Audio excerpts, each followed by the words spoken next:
Shall I start? Yes, sir. Yes, sir. Sir.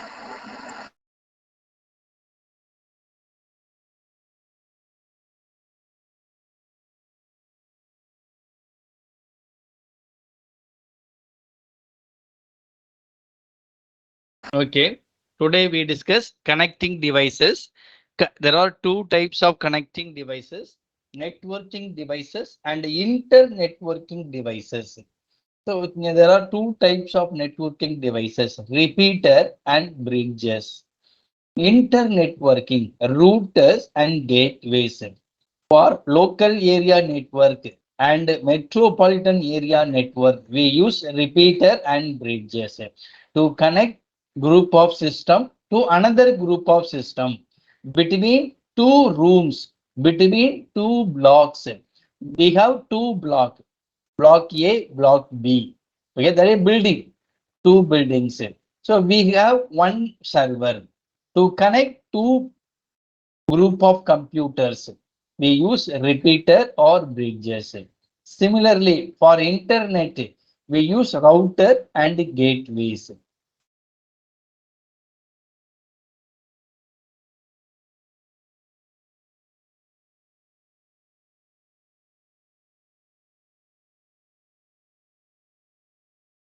Gateway, router, bridge, and repeater. First, we use bridges.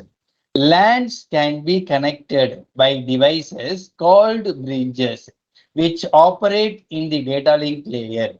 Bridges do not examine the network layer header and can thus copy IP, IPX, and OSI packets equally well. Sir, excuse me, sir. Kindly zoom your screen, sir. Yes, it,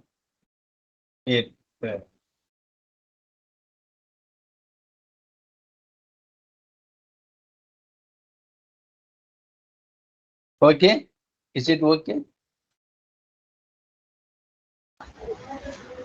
sir நீ page நம்பரை மாத்திட்டீங்க.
Okay.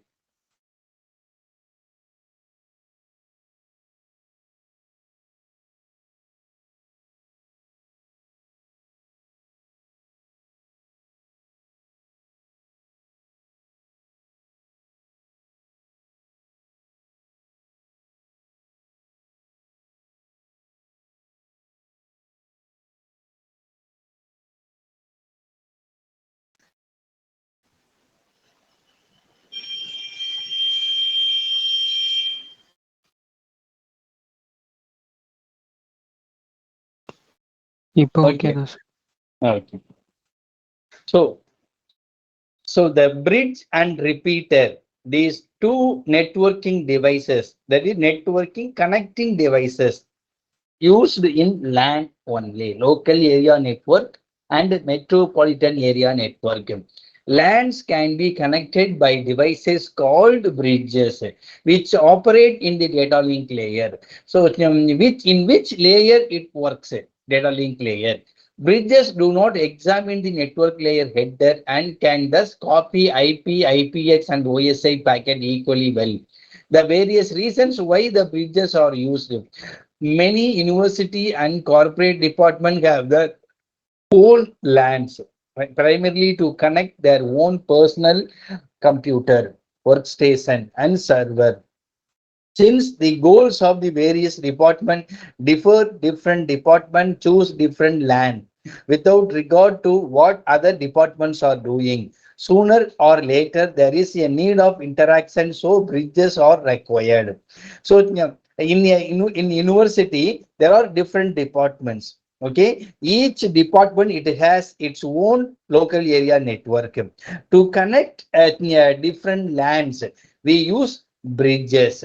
Okay, so the physics department they can access data in chemistry department.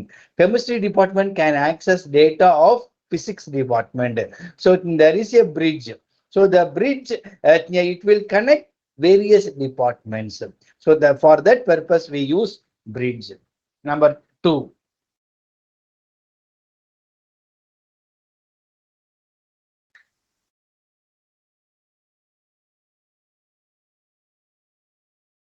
The organization may be geographically spread over several buildings, separated by considerable distances.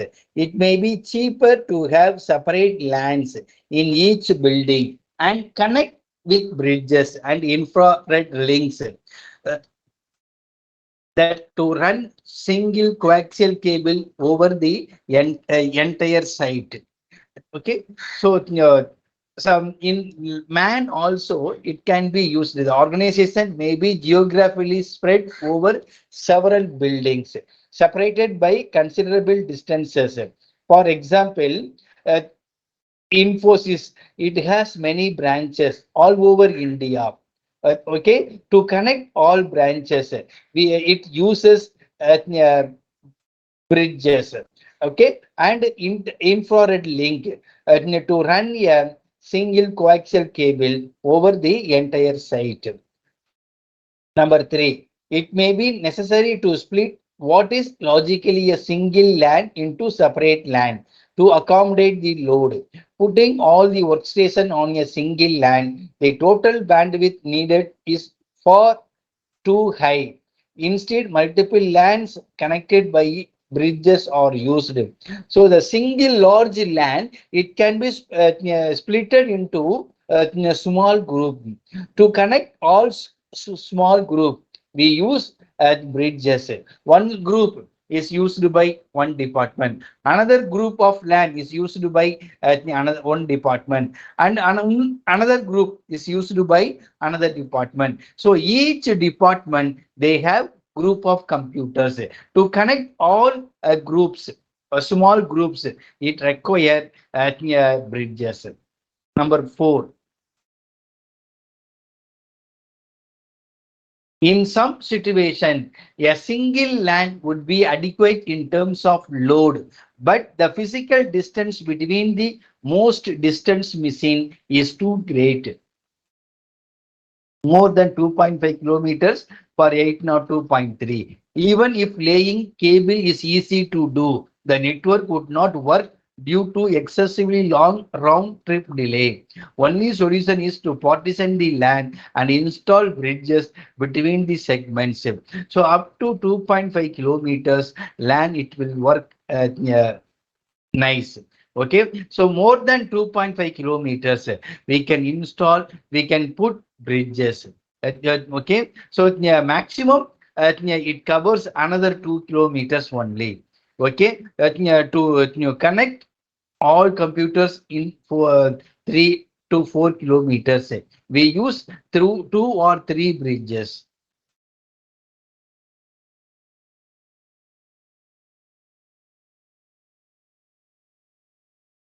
There is the matter of reliability on single LAN.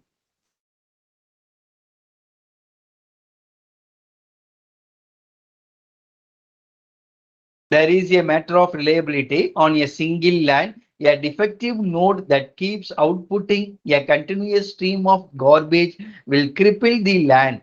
Bridges can be inserted at critical places to prevent a single node which has gone berserk from bringing down the entire system. So there is the matter of reliability on a single LAN. A defective node that keeps outputting a continuous stream of garbage will cripple the LANs. Bridges can be inserted at critical places to prevent single node which has gone berserk from bringing down the entire system. And lost. Bridges can contribute to the organization security by inserting bridges at various places and being careful not to forward sensitive traffic. It is possible to isolate parts of network so that its traffic cannot escape and fall into the wrong hands. So instead of using single large LAN, we can split multiple small LAN. So and inserting a bridges from one LAN to another LAN, there is a bridge. Through bridge, we can connect multiple LANs. Okay, so we can also forward sensitive traffic and reliable information over bridges.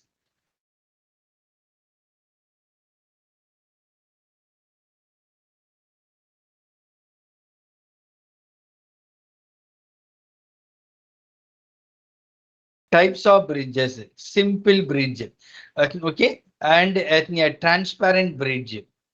Simple bridge, transparent bridge.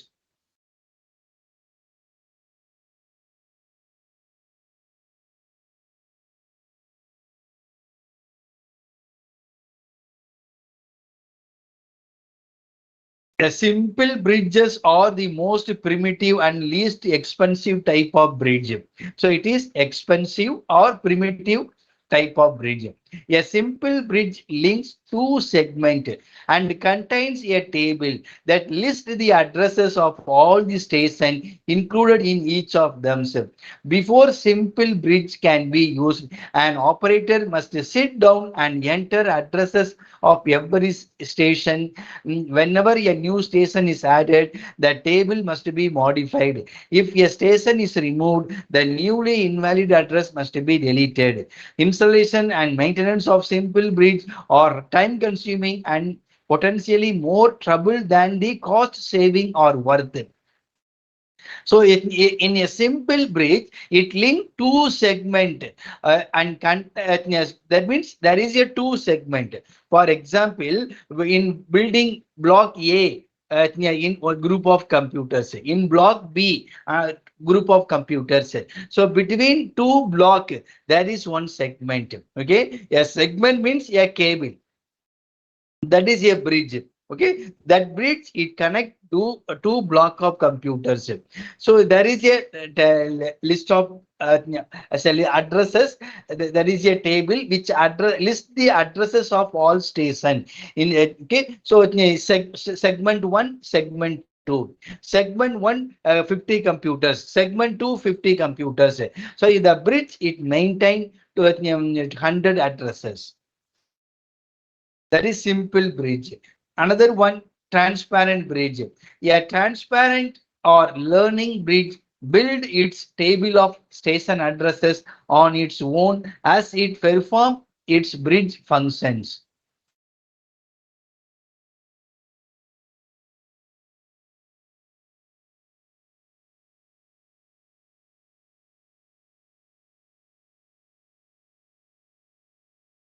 A transparent or learning bridge build its table of station addresses on its own as it performs its bridge function. When the transparent bridge is first installed, its table is empty. As it encounters each packet, it looks at both the destination and the source addresses.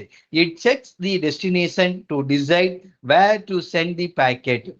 Okay, so the transparent. Once we installed a transparent bridge, so its table is empty. As it encounters each packet, it look at both destination and source address. So it look sender ID and source ID. It checks destination to decide where to send the packet. So the bridge, it can forward a packet from the source to destination. So suppose it does not recognize destination address, it relays the packet to all of the station on both segment. Sometimes destination address would not be find out. So at that time, yeah, it sent packet to all system in two segments. It uses source address to build its table. As it reads the source address, it notes which side the packet came from and associates the addresses with the segment to which it belongs. By continuing this process, even after the table is complete, a transparent bridge is also self-updating. This bridge uses flooding and backward landing algorithms. Both transparent bridge and simple bridge uses backward and landing algorithms, okay, to routing a packet from one segment to another segment. So the routing procedure for an incoming frame depends on the LAN it arrives on and the LAN its destination is on. Okay, so from source to destination the route must be clear. Okay, if destination and source LAN are same, discard the frames. So for some time in the single segment, source and ID is there, destination ID is there. That time no routing of packets. Okay, so that segment itself it can take care.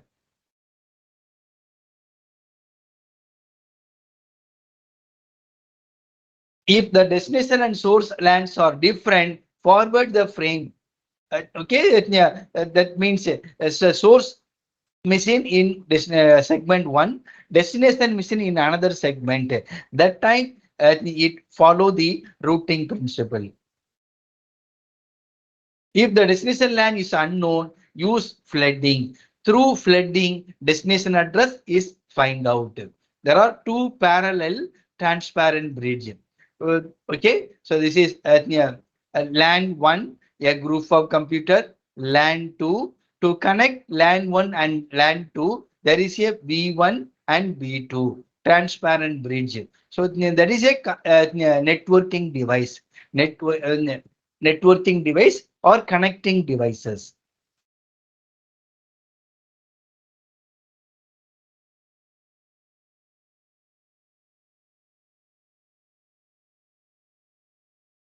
Another one, spanning tree algorithm. It is used by bridge. Okay, so the bridges are normally installed redundantly, which means that two LANs may be connected by more than one bridge. Two LAN can connect more than one bridge. In this case, if the bridges are transparent bridges, they may create a loop.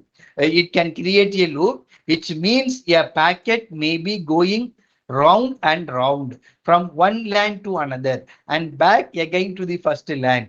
To avoid this situation, bridges today use what is called the spanning tree algorithms.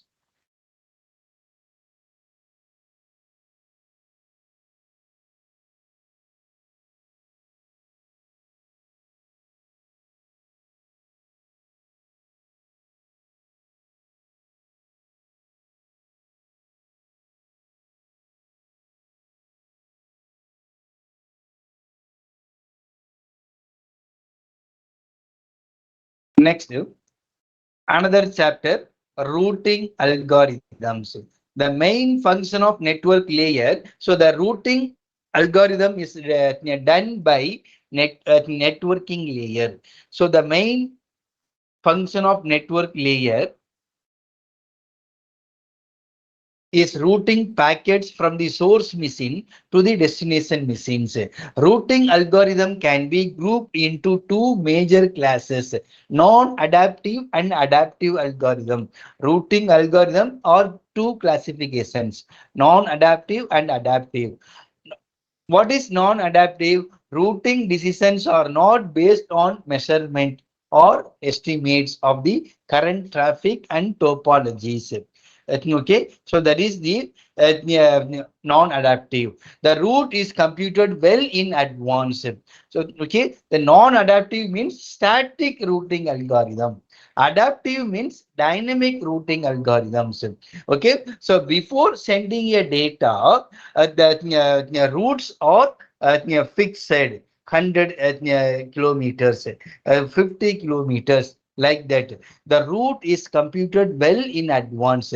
When the network is booted, the routers or downloaded. This is a static routing. Adaptive routing decisions are based on the measurement of the current traffic and topology. How many number of hoops or node it has to pass. So what is the current traffic? What is the topology? So that is based on topology and measurement, routes are decided. The route is compute depends on situations. Once the packet sent, routes are decided. That is dynamic routing algorithm. The routers are not downloaded. This is a dynamic routing. Non-adaptive is static routing. Adaptive is dynamic routing algorithm.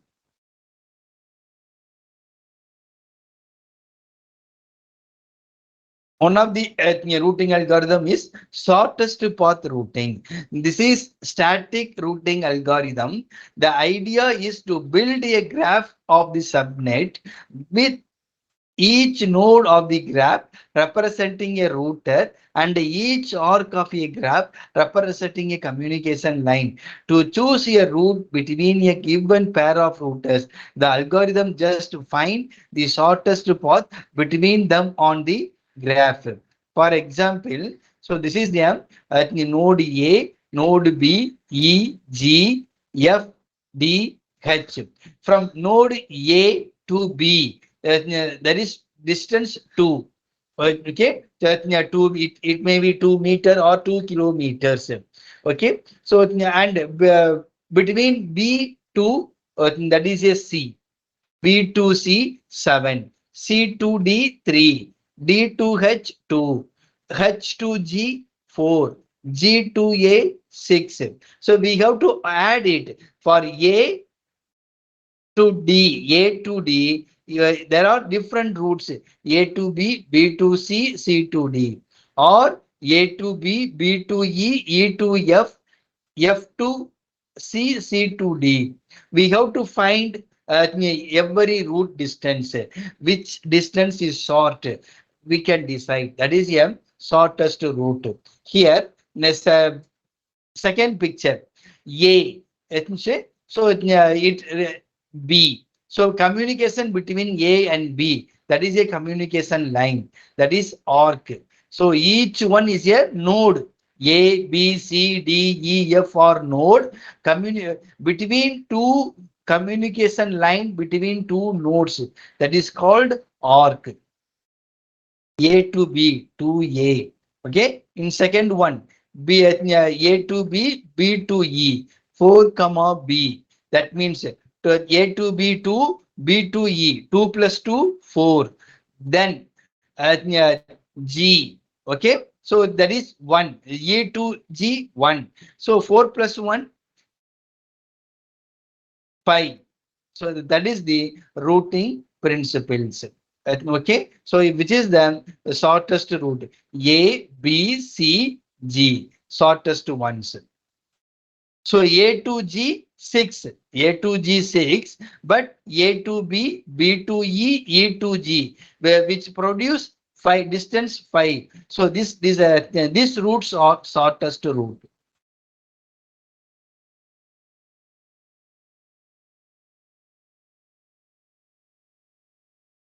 and E to F another route, and F to H another route 8.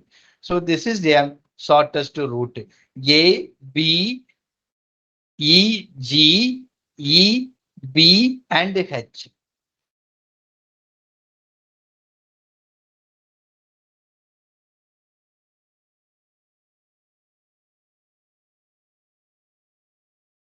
So one way of measuring path length is the number of hoops using this metric. The path ABC and ABE are equally long. Okay. Another metric is the geographical distance in kilometer. The ABC is clearly longer than the ABE. Being labeled with the mean queuing and transmission delay for some standard. So ABE is longer than ABE. So ABE is the shortest route.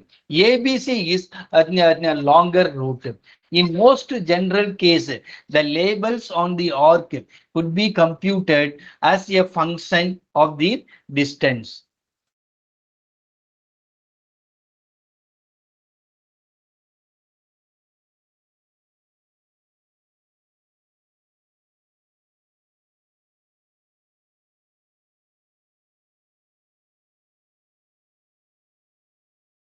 So many other metrics are also possible besides hoops and physical distance. Each arc could be labeled with the mean queuing and transmission delay for some standard test packets as determined by hourly test runs. With this graph labeling, the shortest path is the fastest path rather than the path with the fewest or kilometers. So here with this graph labeling, the shortest path is the fastest path rather than the path with the fewest or kilometers. So which path provides shortest kilometers, which is a shortest path routing algorithms. So in most general case, the labels on the arc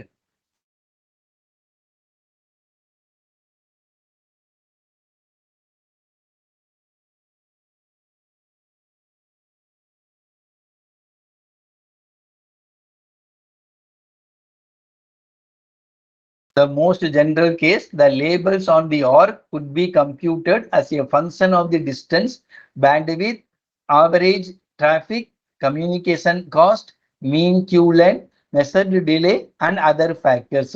So how labels on the arc can be computed. So that is a distance between A to B or B to C or C to D, and bandwidth and capacity of the cables, and traffic, average traffic, communication cost, queue length, measured delay. So, based on these calculations are performed. Based on the calculation, path will be decided. So the shortest path algorithm is also called the Dijkstra method. Each node is labeled with its distance from the source along the best known path. Initially, no paths are so known. So all nodes are labeled with infinity. As the algorithm proceeds and paths are found, the labels may change, reflecting better path. Initially, all labels are tentative. When it is discovered that a label represents the shortest path from the source to that node, it is made permanent and never changed thereafter.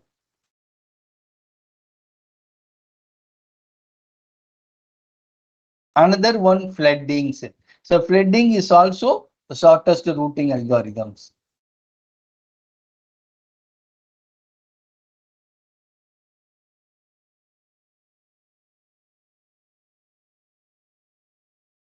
This is static algorithm. In this, every incoming packet is sent out on every outgoing line except the one is arrived on. For every incoming packet, okay, so the outgoing line is selected. Flooding will generate vast number of duplicate packets. Some measures have to take to dump the duplicate packets. How we can avoid duplicate packet? One such measures is to have a hope counter contained in the header of each packet, which is decremented at each hope, with the packet being discarded when the counter reaches zeros.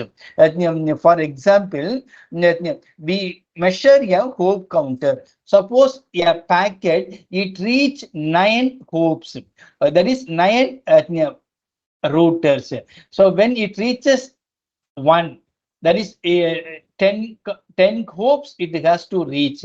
When it reach first one 9, then it reach next 8, it reach next router 7, like that. It becomes 0. Okay, so in the packet it will be routed till the its lost routers. So yeah, every time it reached the router, 1 is decremented. So when counter reaches 0, that path is completed or transmission is completed.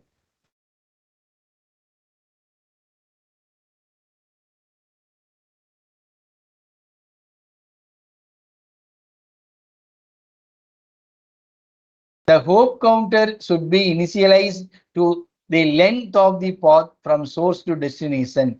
If the sender does not know how long the path is, it can initialize the counter to full diameter of the subnet. A variation of flooding is selective flooding. Okay, so there is selective and passive floodings. Selective flooding means in this the routers do not send every incoming packet. Routers do not send every incoming packet on every line. Instead, only on those lines that are going approximately in the right direction, which lead to the destinations. In the previous one, flooding algorithm, for every incoming packet, so outgoing line, it will be selected. But in selective flooding, okay, so for every incoming line will not be selected. Instead of that, okay, so that are going approximately in the right direction, which leads to destination. In which direction destination has available to is that particular route or line, it will be selected.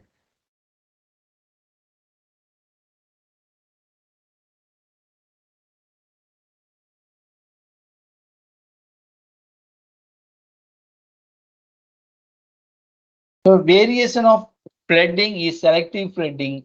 In this, the routers do not send every incoming packet on every line. Instead, only on those lines that are going approximately in the right direction, which leads to destination.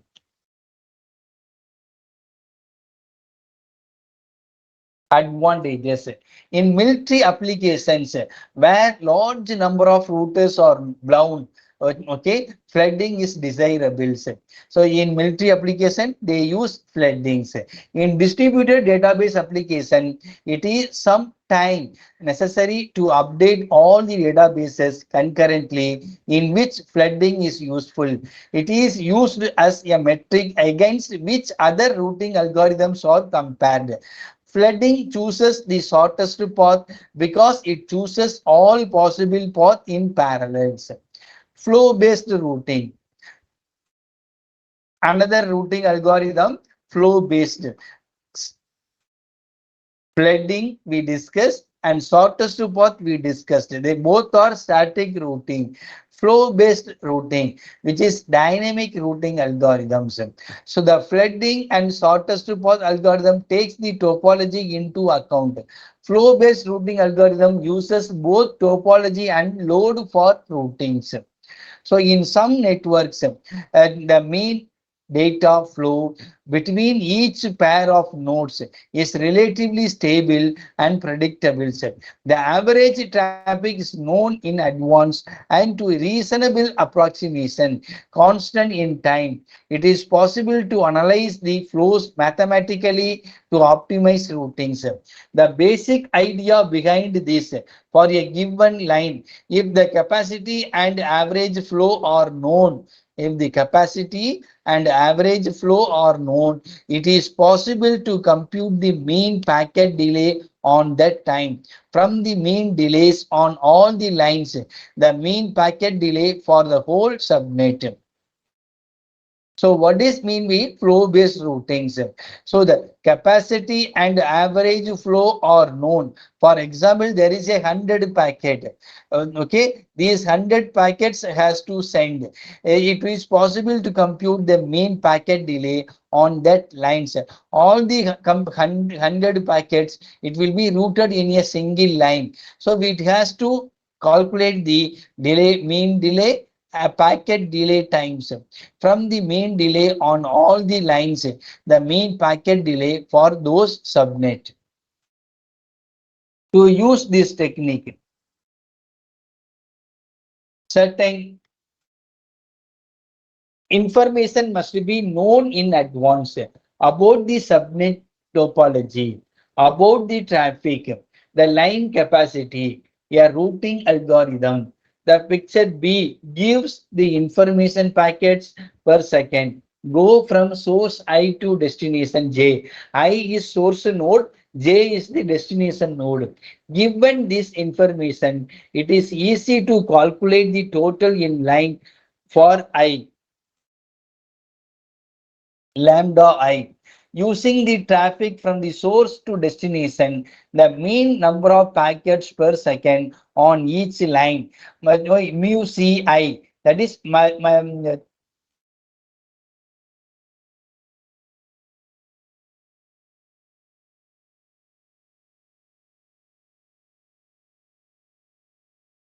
mu is micro.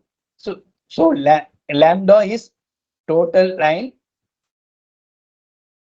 Mu Ci can be calculated assuming a mean packet size 1 by mu.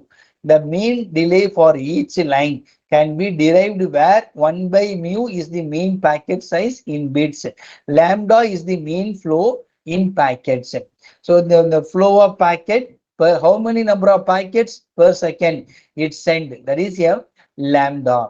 So that is a 1 by mu is a mean delay time for every lines with a capacity mu c is equal to 25 packets. Okay, and an actual flow lambda is equal to 14 packets per second.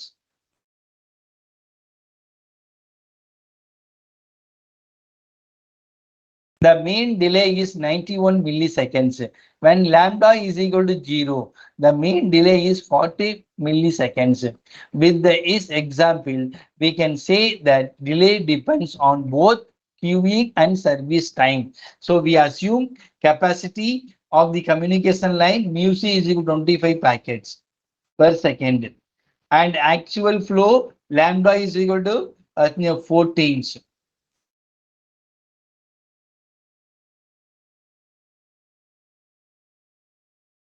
14 packets per second. Mean delay time 91 milliseconds. So when lambda is equal to 0, the mean delay time 40 milliseconds. The mean delay time for the entire subnet can be calculated as the sum of each of the 8 lines with the weight being the fraction of total traffic using that line.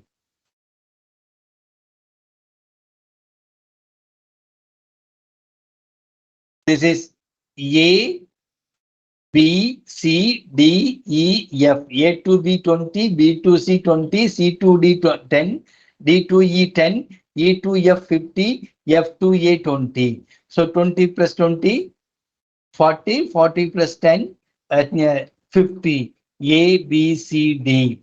Okay, this is one method. And another method depends on the routing. If whether it is traffic is free, it's sending a data. Okay, if traffic is free, it's sending a data A, F, F to C, C to D. This is one route. A to B, B to E, E to D.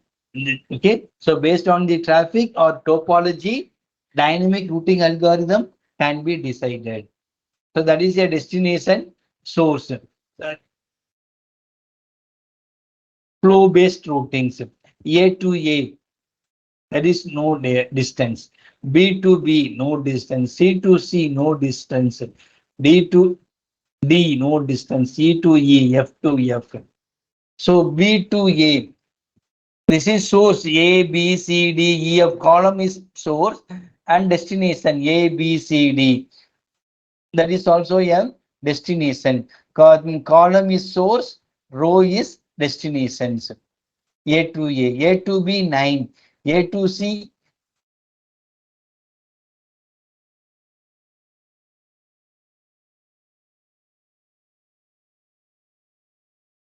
4 packets, A to D 1 packet. So A to D means A, B, A, C and A, F, D. That's all. The E is bigger number. AE. So AE means 7. AF. How we can reach AF? So that is AEF.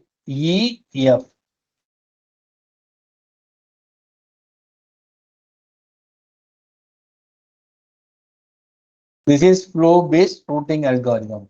Another one, distance vector routing. Both flow-based and distance vector, both are called dynamic routing algorithm. So this algorithm operates by having each router maintains table, giving the best known distance to each destination and which line to use. So this algorithm operates by having each router maintain table, routing table. Each router maintain routing table. So each station, it has to pass how many number of packets or how many number of hopes. Okay, each router it maintains a detail. The routing table indexed by and containing one entry for each router in the subnet. So this entry contains two parts. The preferred outgoing line to use for the destination and an estimate of time or distance to the destination. The metric used might be number of hopes, time delay, milliseconds, total number of packets queued along with the path, or sometimes minutes. So how the measurement in distance vector is calculated. So number of hopes, time delay, and total number of packets, and across queued line, queued along with path or sometimes similar. The router is assumed to know the distance to each of its neighbors. If the metric is hopes, the distance is just one hope. If the metric is queue length, the router examines each queue. If the metric is a hope, hope means here one router. That's all. If metric is hope, distance is just one hope.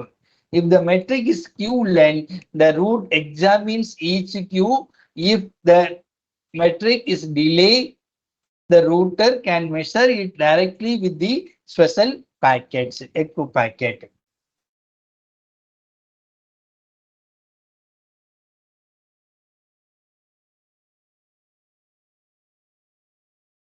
Here one example, that is a routing table subnet A, B, C, D, E, F, G, H, I, J, K, L, M.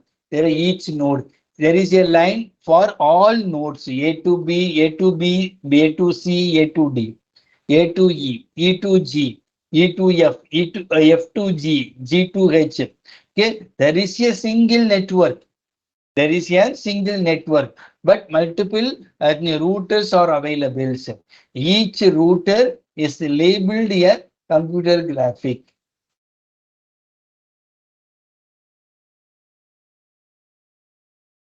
A is a node, it has direct line A to J. B is a node, it has direct line B to G or B to C. And C, it has a direct line, it does not have a C to D, that's all. Other one C to E. And this is direct lines. And L to H, H to E. There is another two more lines.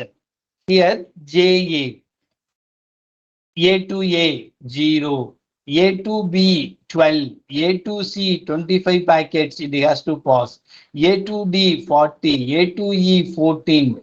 From these tables, this number is routed.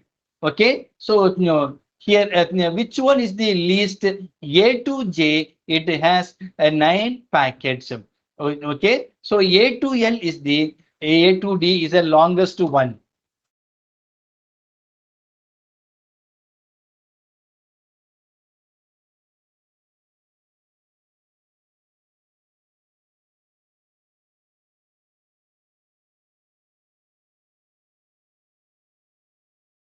Similarly, we maintain for all the this is table routing table for one route.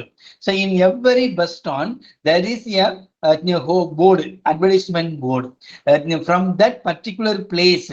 So how many kilometers your passenger has to travel? Okay, so from Broadway to Kelambakam and Broadway to Tambaram, from Broadway to Villivakam. So there is a kilometer distance for in each bus stand. Similarly, here how many number of stations are there? Okay, A, B, C, D, E, F. Similarly, it has to pass same one A to A to B, A to C, C to D. Each router it has n number of stations. JA delay time is 8. J A and J I is also 10. J H, okay, the delay time 12. J K is 6.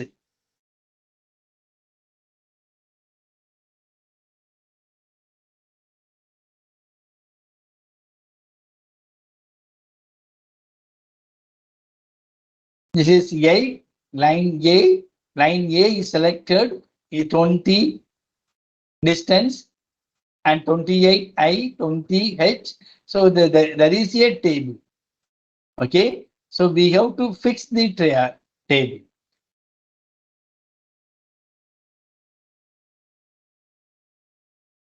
Another routing, hierarchical routings. We discussed flow-based routing and distance vector routings. Both are dynamic. So here hierarchical routings. As network grow in size, the routing table grows proportionally.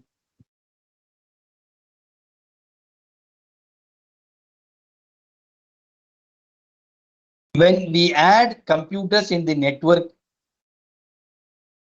router table also grow.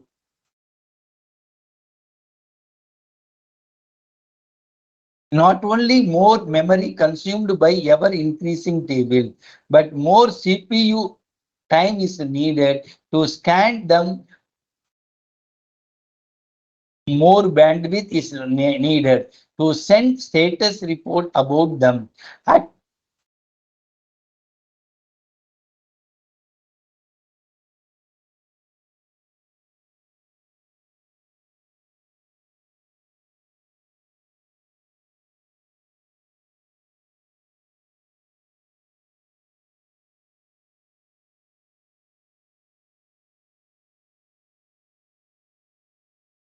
So not only more memory consumed, as network grow in size, the router table grows proportionally. Not only more memory consumed by ever increasing tables, but more CPU but more CPU time is needed to scan them. More but more CPU time is needed to scan them. More bandwidth is needed to send status report about them. At a certain point, the network may grow to point where it is no longer feasible for every router to have an entry for every other router. So the routing will have to be done hierarchically. When hierarchical routing is used, the routers are divided into regions. Each router knows all the details about how to route packets to destinations within its own region, but does not know the internal structure of other regions. For huge network, a two-level hierarchy may be insufficient. It may be necessary to divide the regions into clusters, clusters into zones, and zones into groups and zones. So, okay, hierarchical routing, it has many sub uh, uh, zones, clusters, region, cluster, and group, like that. In each one, there is a group of computers. From one zone to another zone, a packet it has to router, cluster to region to cluster, cluster to zone, zone to group. Consider a two-level hierarchy with five regions as shown in figure. One router needs 17 entries for one table. The network contains 17 routers. So the total number of entries will be 17 into 17. This is for when we are not using hierarchy. For example, router 1A consists of entries as shown figure G. Hierarchical routing has reduced the table from 17 to 7 entry. Region 1, region 2, region 3, 4, 5. Okay, there are 5 regions. In each region, 1A, 1B, 1C, 3 computer, 2A, 2B, 2C, 2D, and 3A, 3B, 4A, 4B, 4C, 5B, 5C, 5E. Okay, so here there is a node, root 1A to 1B, 1B to 2A, and 1C to 3B, 3A to 4A, 4A to 5B, and 5C to and 2D. So there will be a, so each one is a group of computers or LAN. Okay, from computer in one LAN connected to router to another computer of LANs. Okay, so there is a routing a line routing path from one region to another regions. Here there is a table destination and line groups 1A, 1B, 1B to B, 1B to B, 1 hoops 1B and 1C. Okay, it has it has only one root, 1B2 1C, 1C2 1, and 2A, from 2A to 2C, and 2A to 1B, two hoops, and 1B. It has 3 hoops, 1B to 2A, 1B to 1C, 1B to 1A, 3 hoops, and 2A. Here 2, from 2A, it has 3 roots, 2A to 1B, 2A to 2C, 2A to 2B, like that. Each router, it has maintained a table.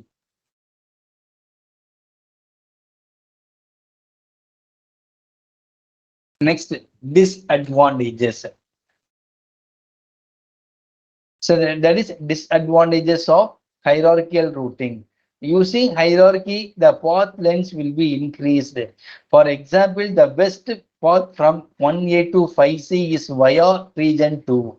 But using hierarchy routing, all traffic to region 5 goes via region 3 because it is the best for most destination in region 5.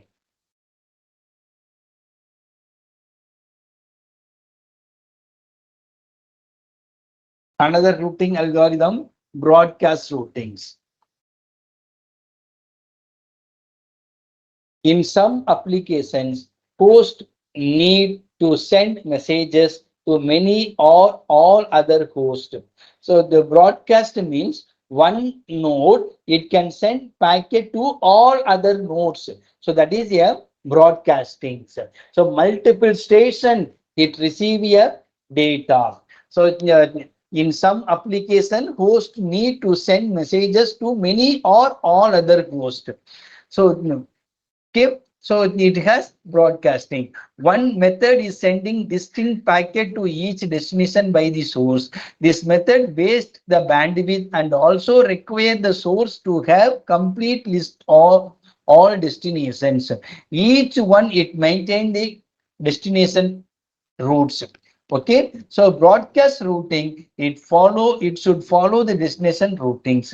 Number two, the second is using flooding technique. This generates too many packets and consumes too much bandwidth. So another method is multi-destination routings.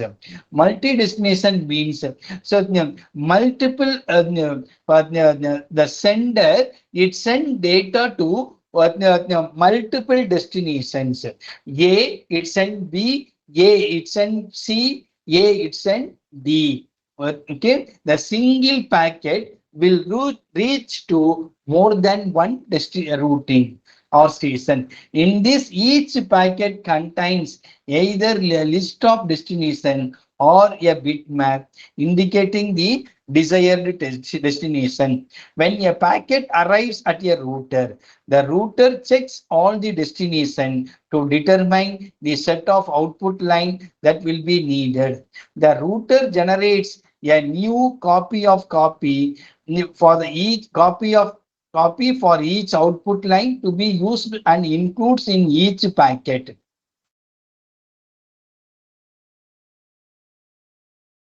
So in multi-destination routing, each packet contain a list of destinations. Okay, when a packet arrives at a router, the router it check all destinations to determine a set of output lines. When the packet arrives A, so the A it maintain a list A to B, A to B, A to C, A to D. So the packet it should send multiple destinations. Number four, another algorithm which uses the spanning tree. What is mean by spanning tree? Yes, spanning tree is a subnet of subnet that includes all the routers but contains no loop. If each router knows which of its line belong to the spanning tree, it can copy an incoming broadcast packet onto all spanning tree lines except the one it arrived on. This method makes use of bandwidth excellently and generate minimum number of packets necessary to do the job. The only disadvantage is that each the only disadvantage is that each router must have knowledge of some spanning tree. Each router maintain knowledge. It knows about the spanning tree idea. Point 5. One more algorithm is an attempt to approximate the behavior of the previous one, even when the router do not know anything at all about spanning tree.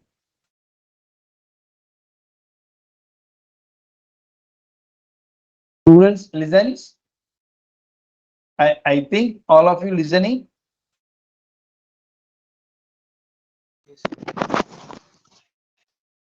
Yes, sir. Point 5. One more algorithm is an attempt to approximate the behavior of previous one, even when the routers do not know anything at all about spanning tree. So some another point. So suppose router does not know about the spanning tree. The idea is remarkable simple once it has been pointed out. When a broadcast packet arrives at a router.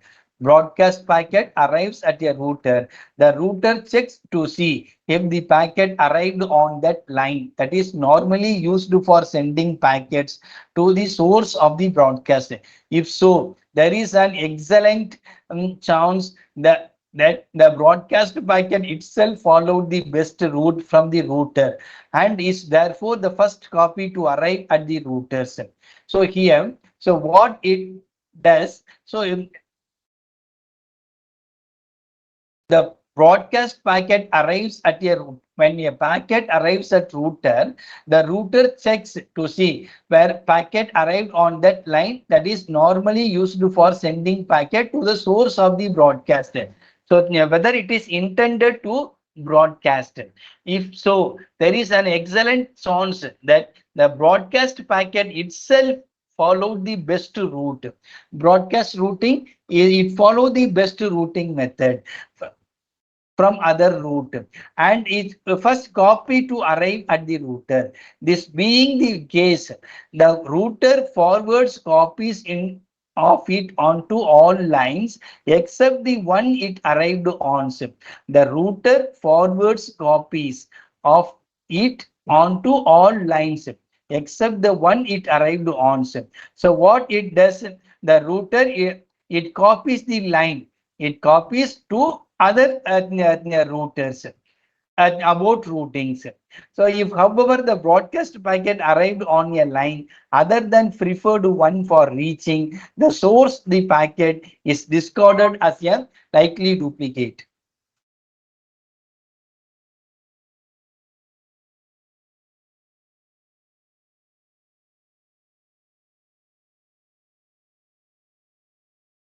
Here spanning tree A, it start, there is no edge A to B, no edge A to E. E it send packet to H. H is send K, K to L. Then again it reach to K, then M, okay, then N, O, J, G, from J to I to N, from A to F, F to D, F C to D to C, C to B. So that is a routing packets. So here in this method there is no completions. Okay, no completions. So A it start, it begins sending a packet to E. E it sent to H. H it sent to K. Like that till the end. That is B is the end of the destination. A is the source and B is the destinations.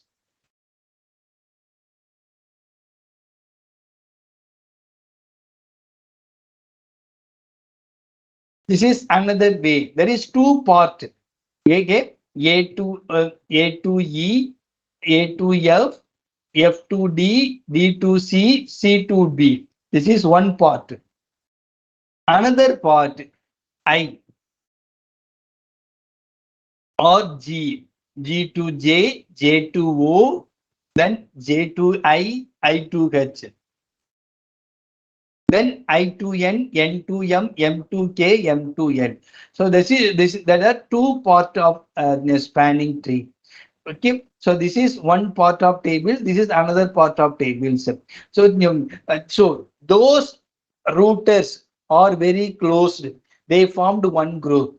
Okay, so closed groups are separated from two groups. So we can easily send from one router to another router.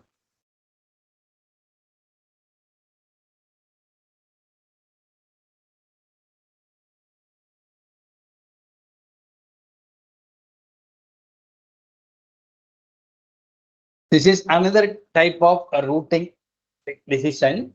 There is a tree structure, tree order. I to F, F, H, J, N. This is subtree.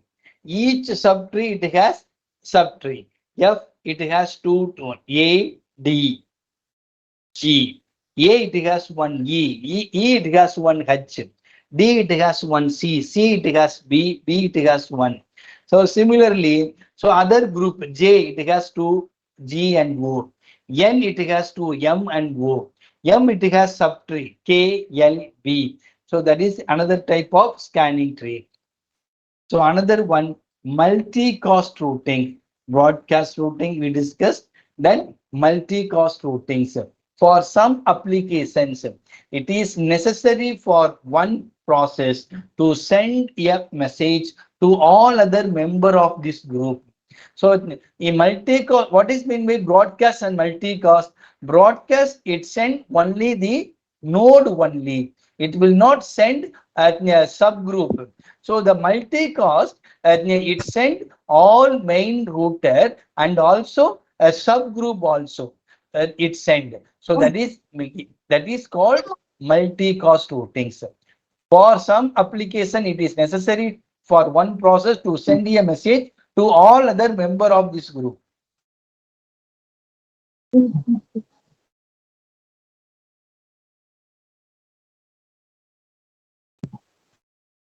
If the group is small, it can just send each other member a point-to-point message. If the group is large, the strategy is expensive. Sometimes broadcasting is used, but using broadcasting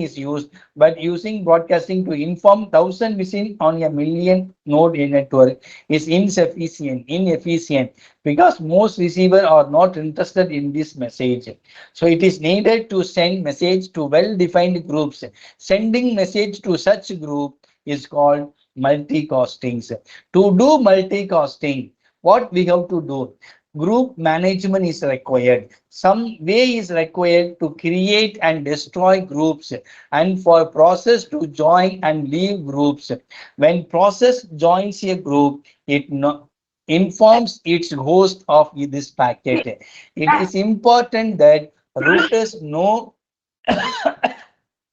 which of their hosts belong to which group. Either host most inform their routers about change in group membership or routers must query their host periodically.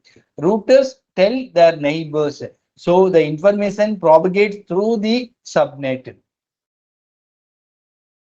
So in multicasting, we create a group and to process to forward a packet. We create a group and we join the groups.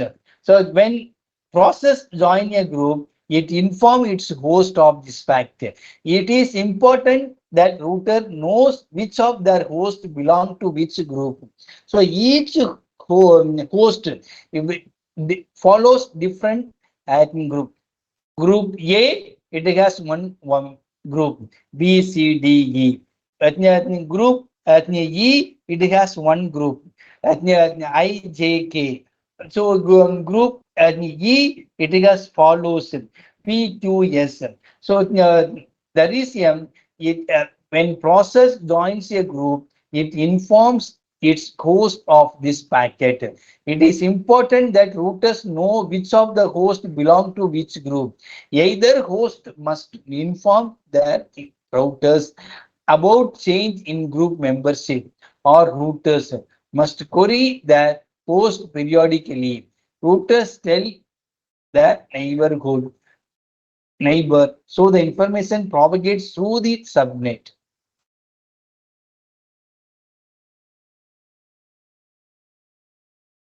To do multicast routings, that paragraph. To do multicast routing, each router computes a spanning tree covering all other routers in the subnet. Uh, so each router compute spanning tree. So spanning tree means it has a group of paths. A list of path. These list of paths or nodes. So the packet it has to path all the nodes. It has to pass all the nodes. When a process sends a multicast packet to a group, the first router examines its spanning tree and prunes it. removing all lines that do not lead to host that are members in the group. Multicast packets are forwarded only along appropriate spanning tree.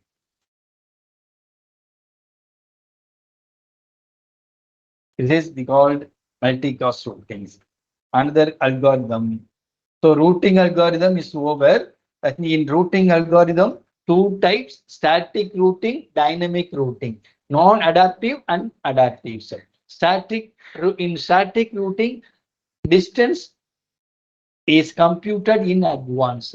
In dynamic routing, distance is computed based on topology and network. Okay. So now how the once the traffic is congested, okay, how we can overcome this bottleneck, how we can overcome these problems. To discuss is we use congestion control algorithm.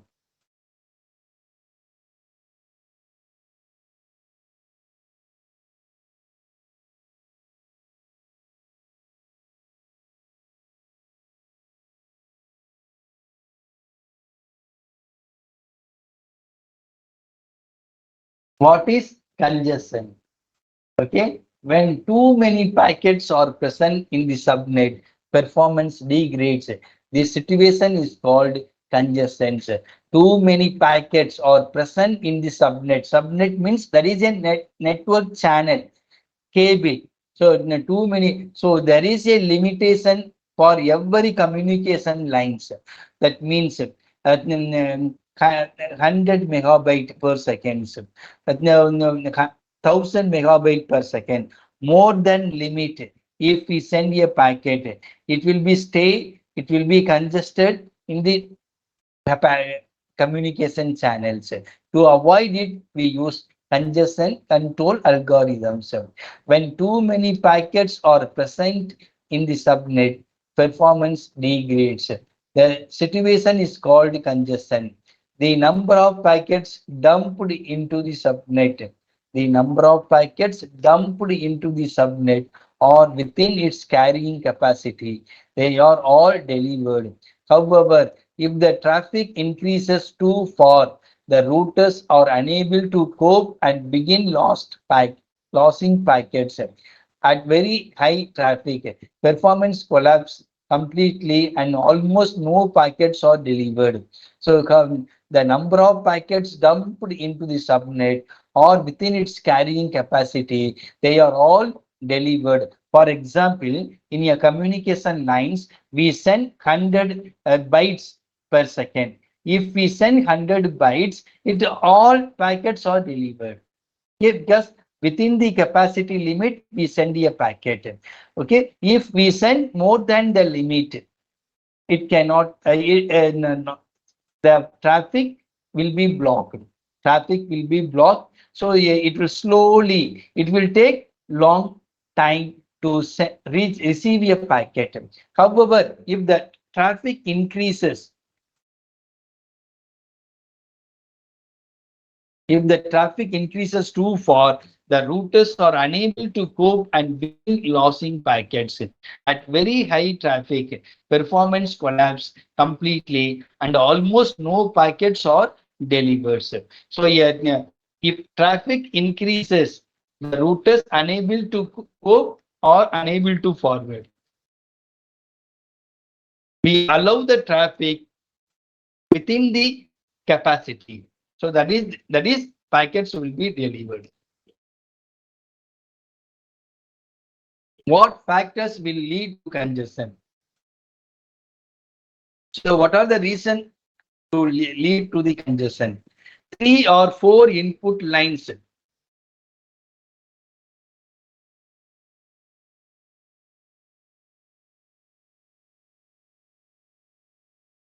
There are many input line and one output line. So there is one reason.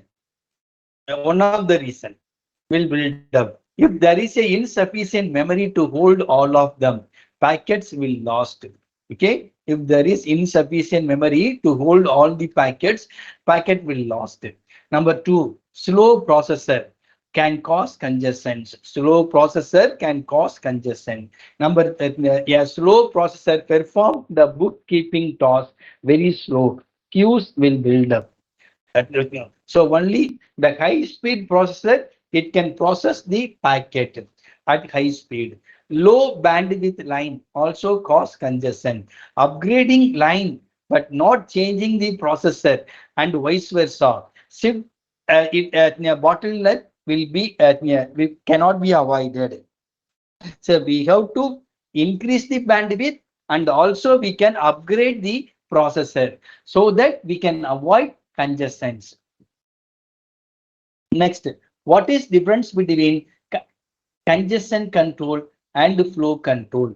Congestion control is global issue and flow control is a local issue. Example, consider a network with a capacity of 1000 Gbps on which a supercomputer is trying to transfer a file to personal computer. Okay, at 1 Gbps. Here, a flow control is required. Consider a network with a 1 megabit per second line and 1000 large computers.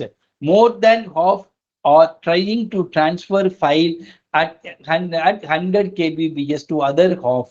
For example, the flow control means it is happen in this way within a computer.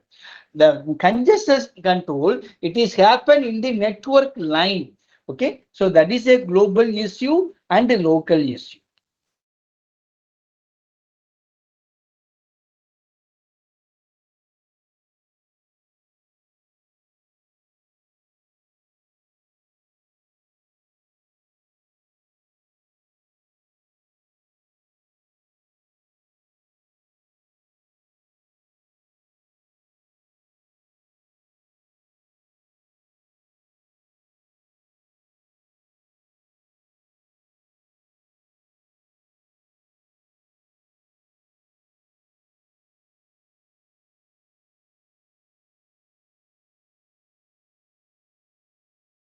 Next,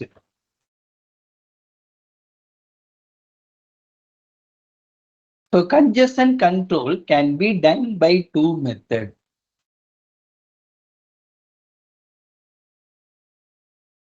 Open loop and closed loop. Through open loop, congestion can be controlled. Through closed loop, congestion can be avoided. Okay, so what is open loop? So these solutions attempt to solve the problem by good design to make sure that it does not occur in the first place. When the system is up and running, one system is on, mid course correction are not made. Tools for doing open loop control include deciding when to accept new traffic, deciding when to discard packet and which one, and making scheduled decision at various points in the network.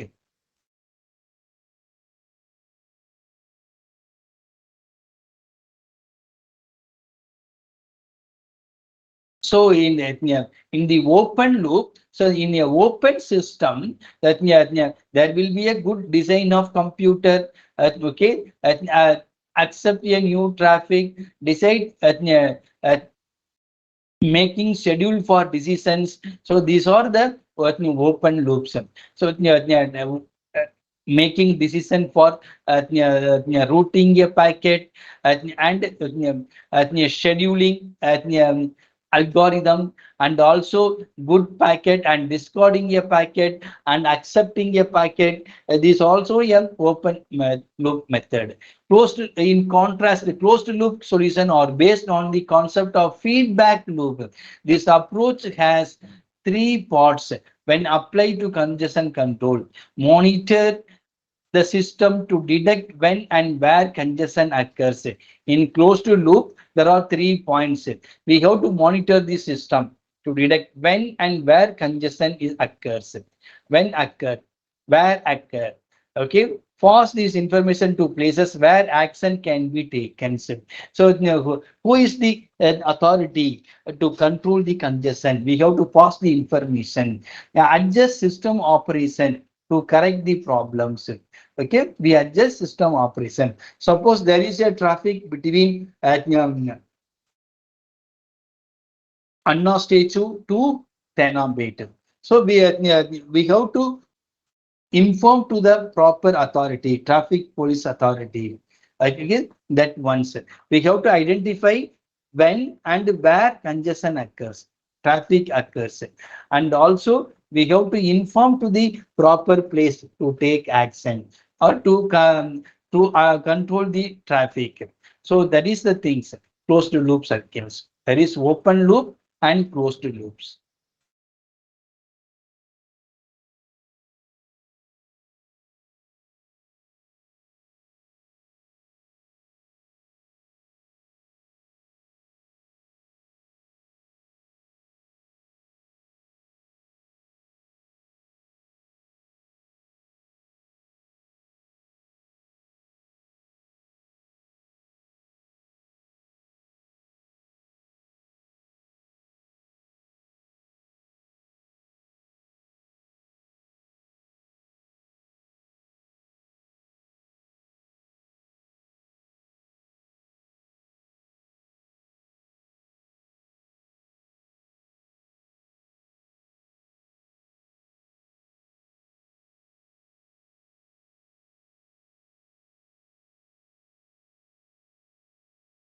Okay, we take 10 minutes break.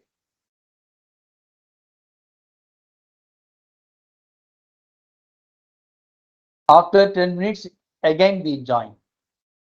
Okay.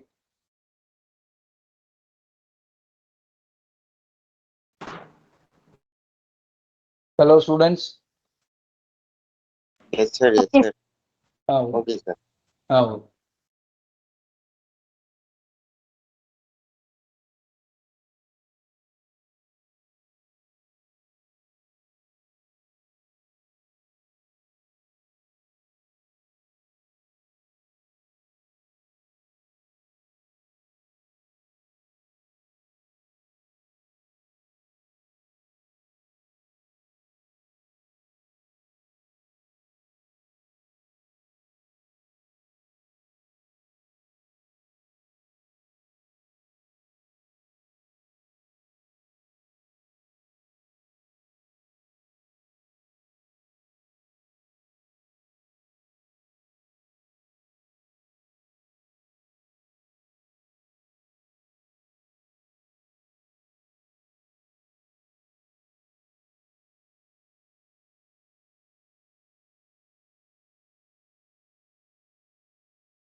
Hello.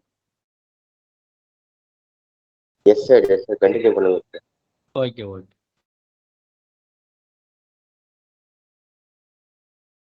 Yes, sir. Continue, sir.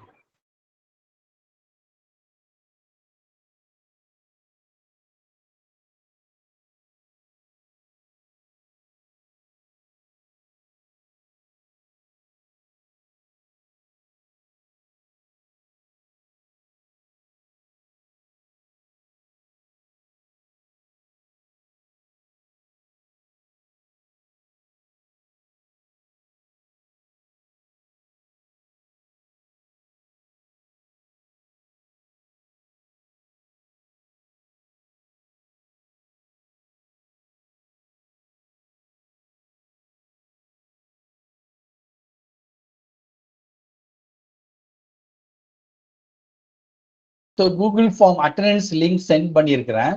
So all of you fill it up. I send Google form link.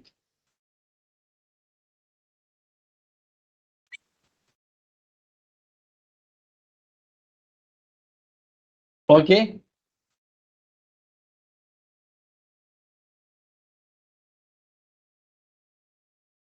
This is the attendance link. In chat box share பண்ணியிருக்கேன் பா. Hello students. Sir, chat box available chat box பார்க்க முடியல sir. பார்க்க முடியலையா? Yes.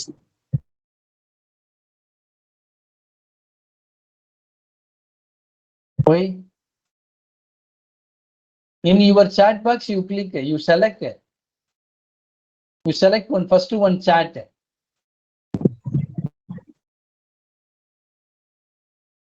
So it is showing like the content is being shared, but unable to open it, sir. Even if I click it, it was not able to open. It was not opening. WhatsApp குரூப்லயும் போட்டிருக்காங்க. Open ஆகுது bro. Open ஆகுது. Drop பண்ணிட்டு திருப்பி rejoin பண்ணி பாருங்க. மொபைல்ல வந்து chat box ஓபன் ஆக மாட்டேங்குது சார். பட் லேப்டாப்ல வேணா லிங்க் வருது தெரியுது. Yes, sir.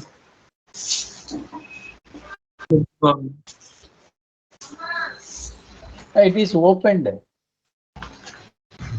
You see screen. You see my screen.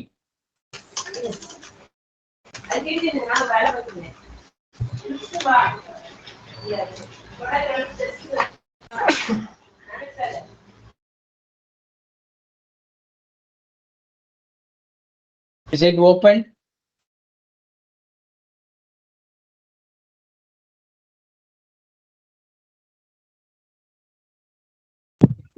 So you have shared it on a someone has shared it on a WhatsApp group, sir. I'm able to give it, sir.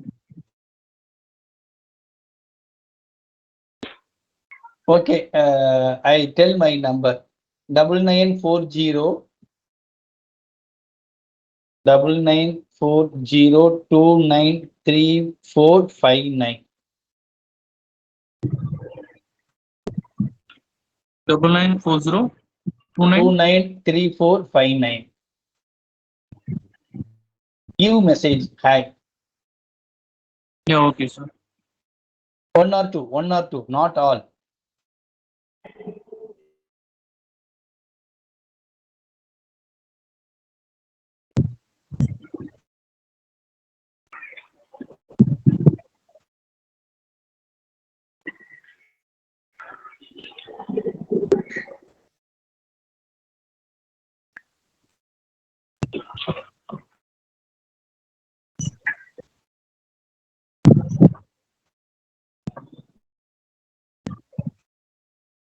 I have texted you as a hi, sir.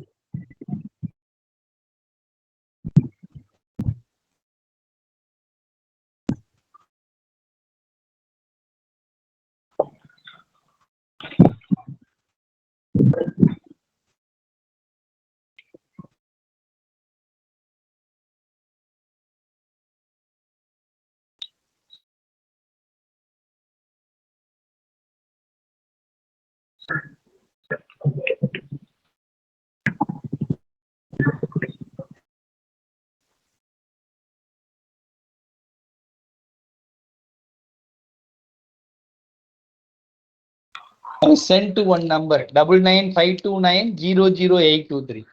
Now I sent it. Yeah, okay, sir. Thank you, sir.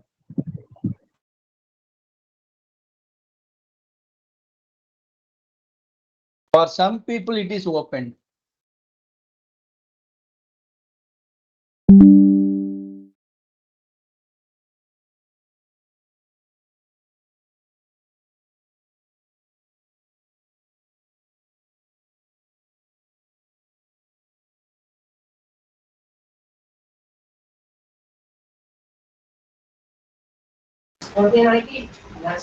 Sir number hours எவ்வளவு நேரம் போடுவாங்க? Number of how many hours you attended? So all the classes attend பண்ணிட்டேன். Yes, அப்ப you put 6. 6 hours. Thank you, sir.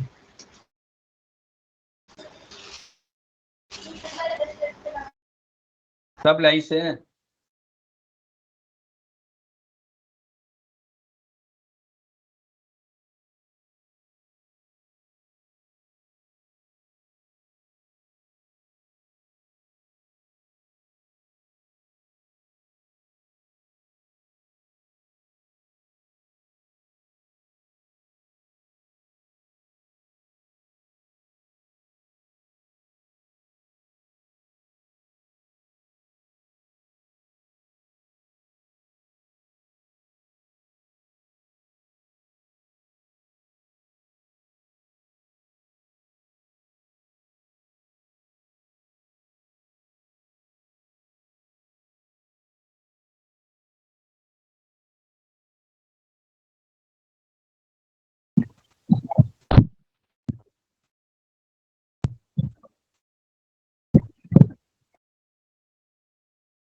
Sir Yes.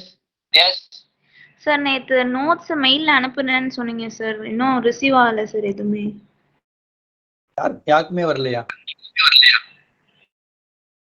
Yes sir. Neta send பண்ணானே.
Now all of you completed attendance? Yes, sir. Completed. Yes sir.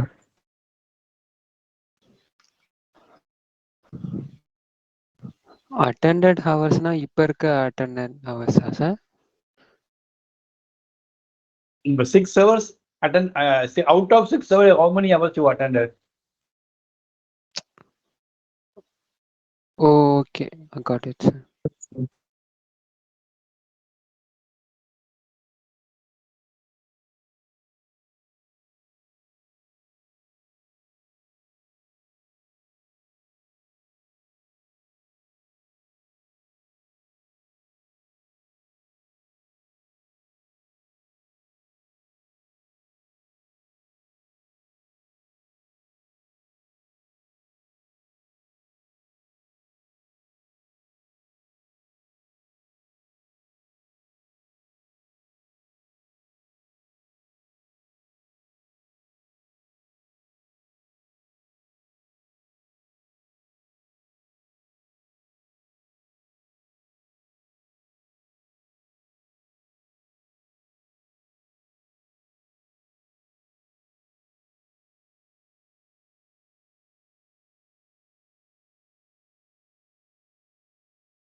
Current போச்சுன்னா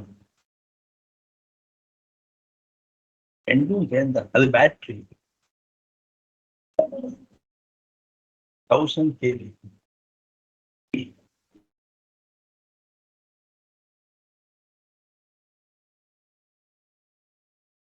Okay.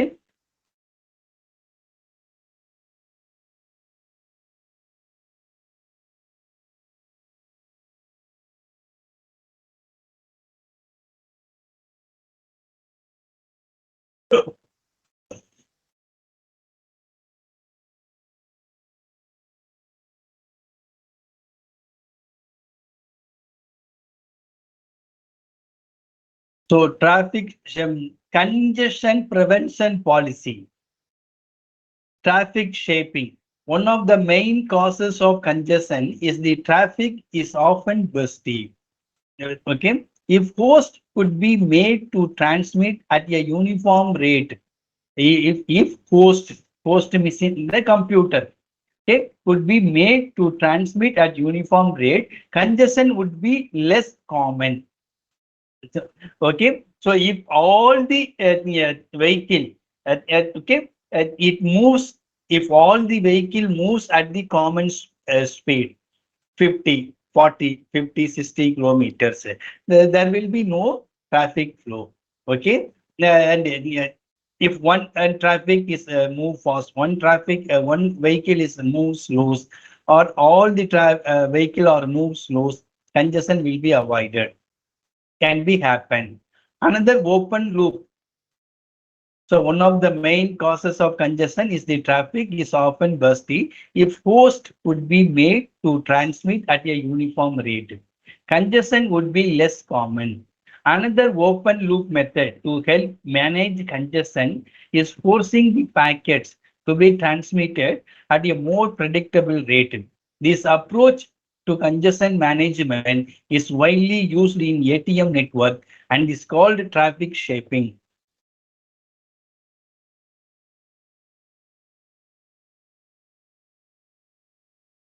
Monitoring a traffic flow is called traffic policing. Agreeing to traffic safe and policing it afterward are easier with virtual circuit subnet than with datagram subnet. Leaky bucket algorithms. Imagine a bucket with a small hole in the bottom. Okay, there is one algorithm called leaky bucket. Imagine a bucket with a small hole in the bottom. No matter at what rate water enters the bucket, the outflow is at a constant rate. Okay, so that is n P. When there is any water in the bucket and zero when the bucket is empty. So when the bucket is empty, P is 0. Also, once the bucket is full, any additional water entering it, it spill over the side and is lost. Okay.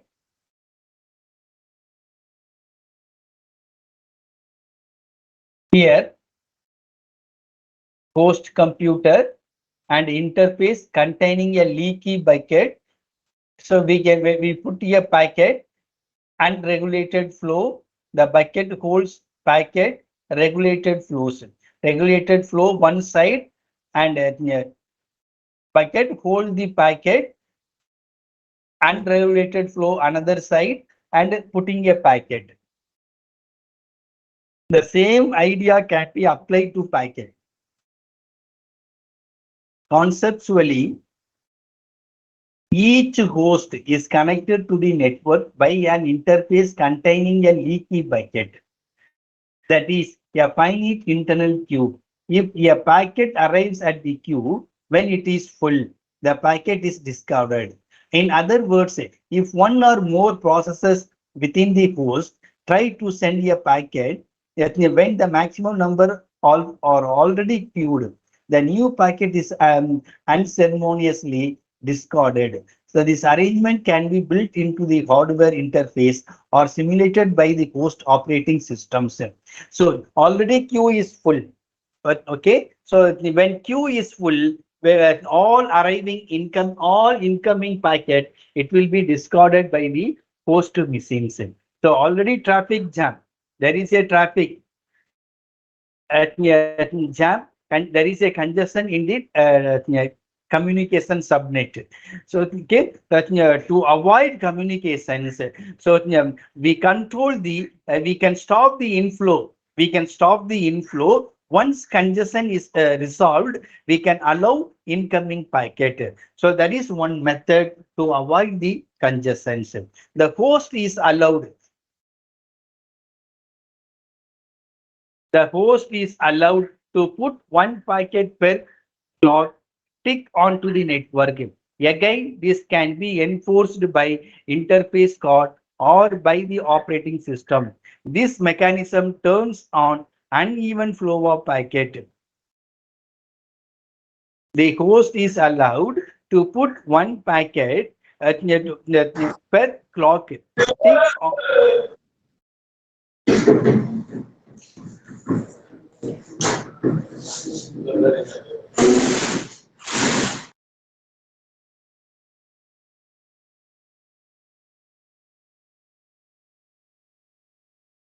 So the host allowed to put one packet per clock tick onto the network. Again, this can be enforced by the interface card or by the operating system. This mechanism turns on uneven flow of packets from the user processes inside the host into an even flow of packets onto the network, smoothing but burst and greatly reducing the chance of congestions.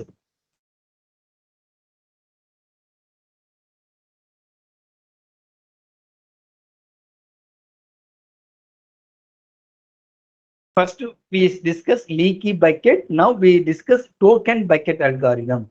The leaky bucket algorithm enforces a rigid output pattern at the average rate.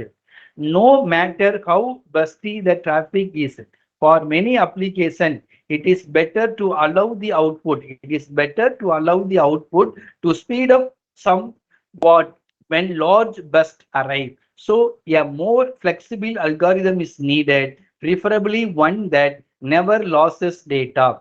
One such algorithm is the token bucket algorithms.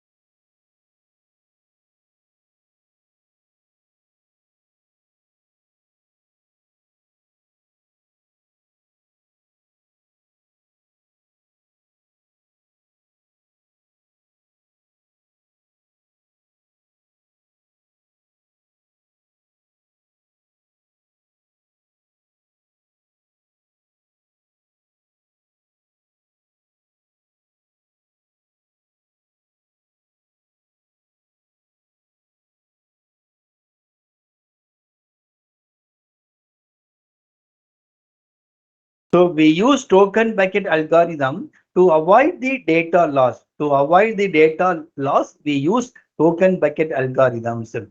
So in this algorithm, leaky bucket holds token generated by a clock at the rate of one token ever at second. In figure, we see a bucket holding 3 tokens with 5 packets waiting to be transmitted. For a packet to be transmitted, it must capture and destroy one token. It must capture and destroy one token. In figure B, we see that 3 of 5 packets have gotten through, but other two are stuck waiting for 2 more tokens to be generated. In this packets, okay, so here host computer. So in this token bucket, one token is added to the bucket at every clock speed. At every clock speed, one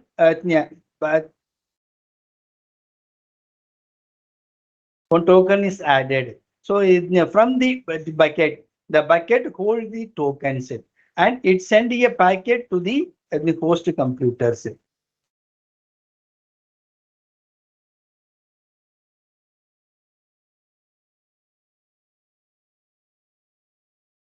So in the second picture, that after sending a packets, it discard the tokens.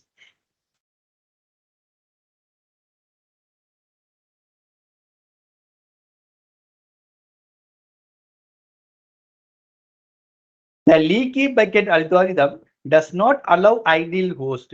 It will not allow ideal host to save a permission to send large burst later.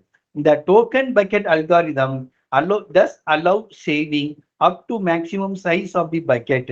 And another difference between the two algorithms is that the token bucket algorithm throws away tokens when the bucket fills up, but never discard packets. In contrast, the leaky bucket algorithm discard packets when the bucket filled up.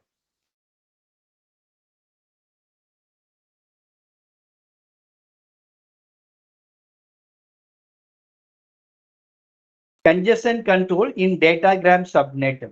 Okay, so far we discussed congestion control in the communication subnet. Now it is datagram subnet. Each router can easily monitor the utilization of its output line and other resources. It can estimate each line about the recent utilization of that line. Periodically, a sample at the instantaneous line utilization can be made and you updated, where A is constant, determines how fast the router forgets recent history. Whenever you moves above the threshold, the output line enters a warning state. Each new arriving packet is checked if its output line is warning state. That means how fast router forgets recent history. Whenever we move above the threshold, the output line enter warning state. Okay, each new arriving packet is checked if the output line is warning state. If it is some action it is taken. Yeah, if it is warning state, it will be hold. If no warning state, it will be accepted by the packet.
So next topic, the IP protocols.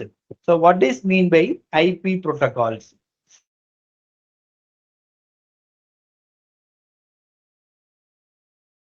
At the network layer, the internet can be viewed as a collection of subnetwork or autonomous systems that are connected together.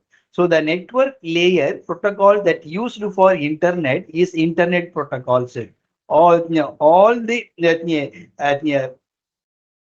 host, it send data over TCP IP protocols. Its job is to provide a best effort way to transport datagram from source to destination. The IP protocol, it's sending a datagram from source to destinations. So without regard to whether or not these machines are on the same network or on different networks. Okay, so irrespective of network, the IP protocol, it send a packet one host to another host.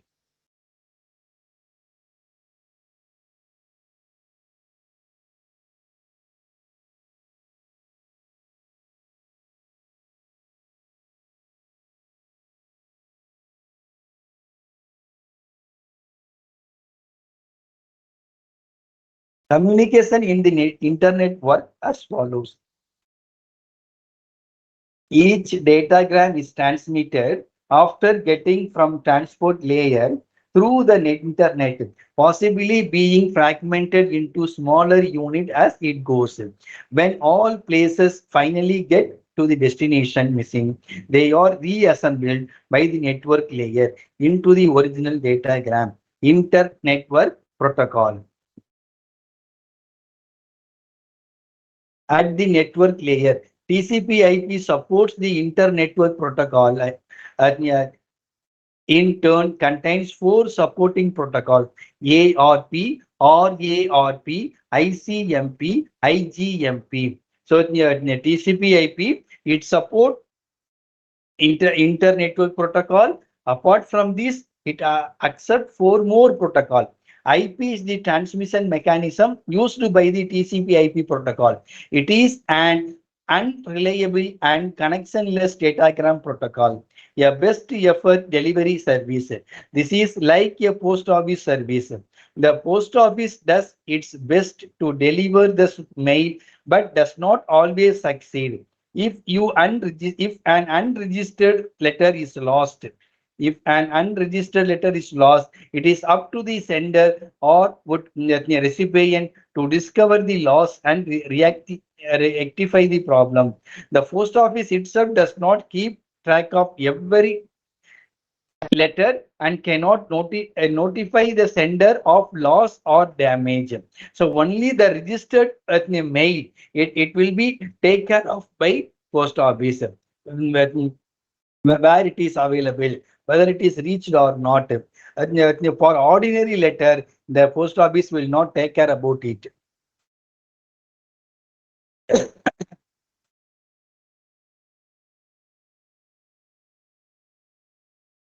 An example of situation similar to the pairing IP with a protocol that contains reliability function is a self-addressed stamped postcard included in a letter mailed through the post office.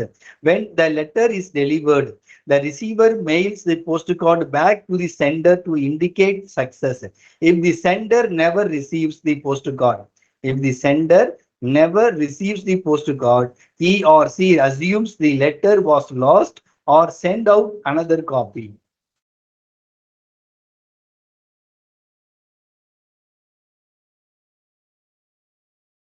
So IP transport data in packets called datagrams, each of which is transported separately. Datagrams may travel along different routes and may arrive out of sequence or duplicated. IP does not create virtual circuits for deliveries.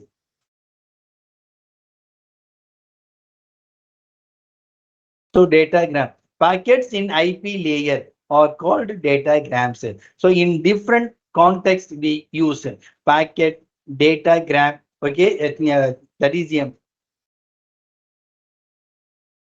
frame. All are same context.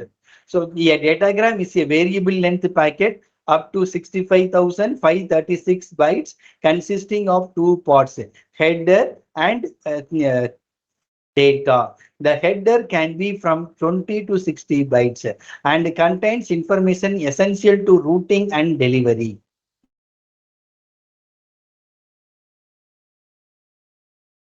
Version. The first field defines the version number of the IP. The current version is 4, IPv4 with binary values. Now the current version of IP is 6. Okay, the 4 is old one. Header length. H length field defines the length of the packet in multiple of 4 bytes. The 4 bits can represent a number between 0 to 15, which when multiplied by 4 gives a maximum of 60 bytes. Service type. The service type field defines how datagram should be handled. It includes bits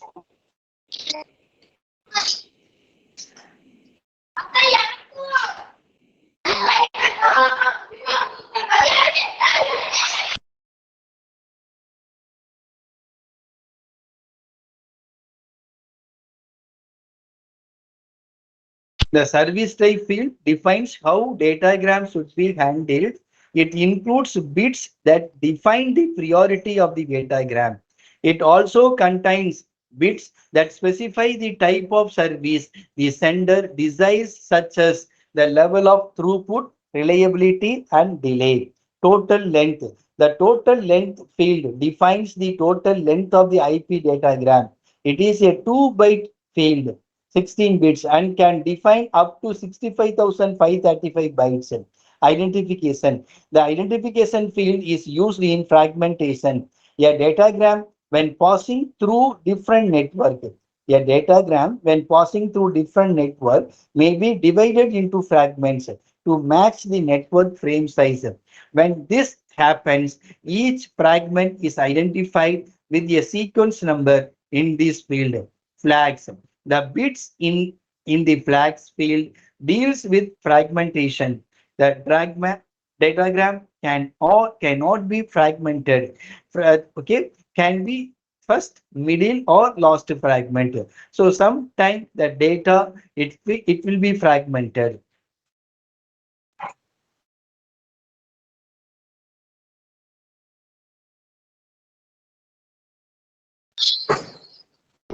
Flags, the bits in the flag field deals with fragmentation. So these are the various field in the IP packet. Header length, identification, flag, fragmentation, time to leave, protocol, header checksums. So these are the various format of the IP packet. Protocol. The protocol field defines which upper layer protocol data are encapsulated in datagram. Header checksum. This is 16-bit field used to check the integrity of the header, not the rest of the packet. Source address. The source address field is a 4-byte internet address. It identifies the original source of the datagram. Destination address. The destination address field is a 4-byte internet address. So source address is 32-bit. Destination address is a 32-bit.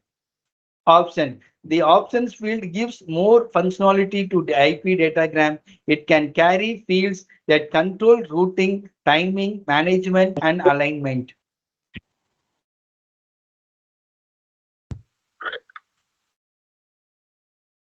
There are currently 5 different classes. They are class A, class B, class C, class D, class E. Okay, so each internet address consists of 4 byte defining 3 fields: class type, net ID, and host. So what there are class A means this can accommodate more hosts since 3 bytes are reserved for host ID. Class A will begin with 0. Class B, it start with 10 and host ID will have 2 bytes. Class C, this will start with 110 and host ID will have 1 byte length. And class D will start with 110 reserved for multicast addresses. Class E, it reserved for feature use and will start with 1111.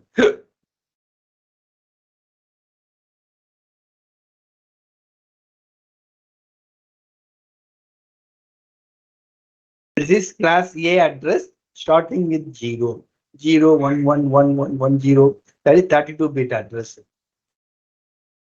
In each byte, 8 bits are available. And this is class B address. Start with 1. This is class C address. And this is 1, 1. And class D address 1110. And class E 1111.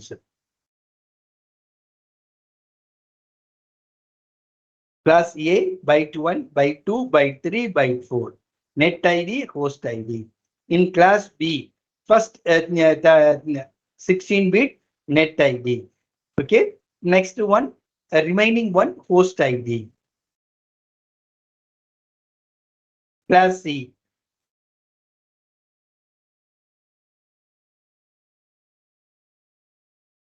One zero and net ID. Byte 1, byte 2, byte 3. Byte 4 is only host ID. And multicast ID. 11110. So this for byte 1. Byte 2, byte 3, byte 4 are multicast addresses. Class E, 1111, byte 1, byte 2, byte 3, byte 4.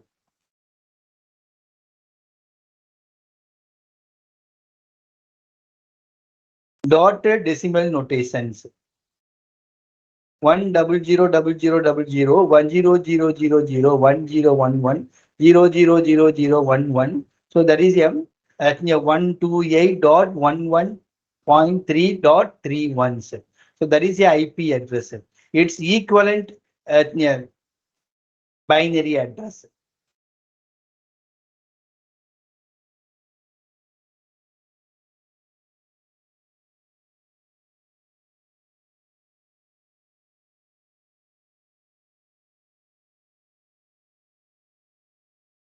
Has range of internet address from 0.000 to 127, 255, 255, 2555. Okay, that is class A. And class B from 128 to 00000, from 191 to this one. So okay, there is range of IP address for each classes.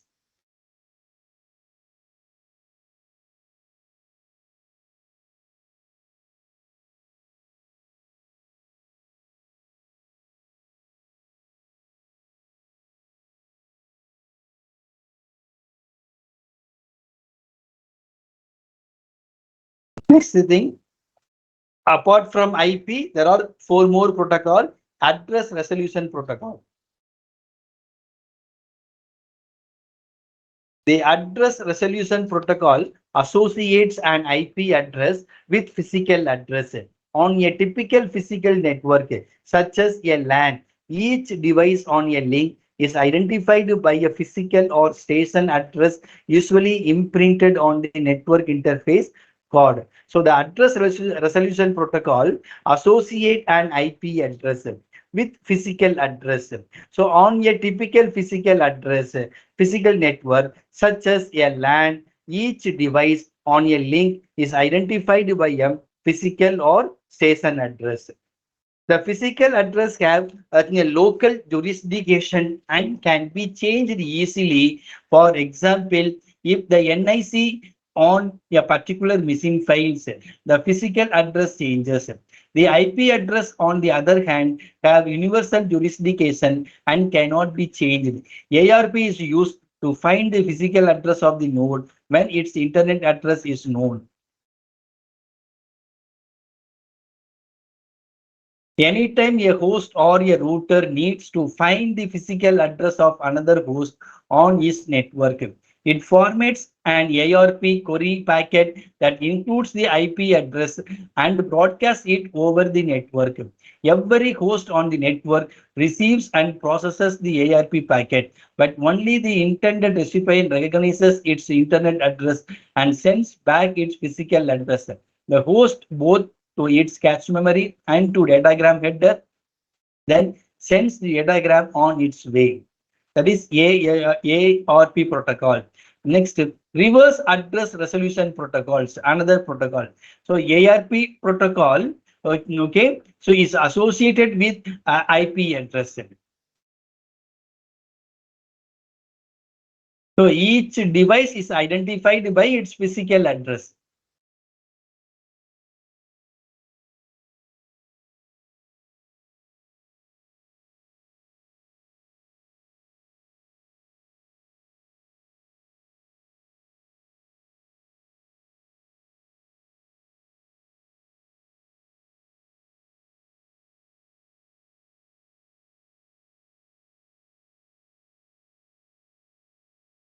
So the RARP allows a host to discover its internet address when it knows only its physical address.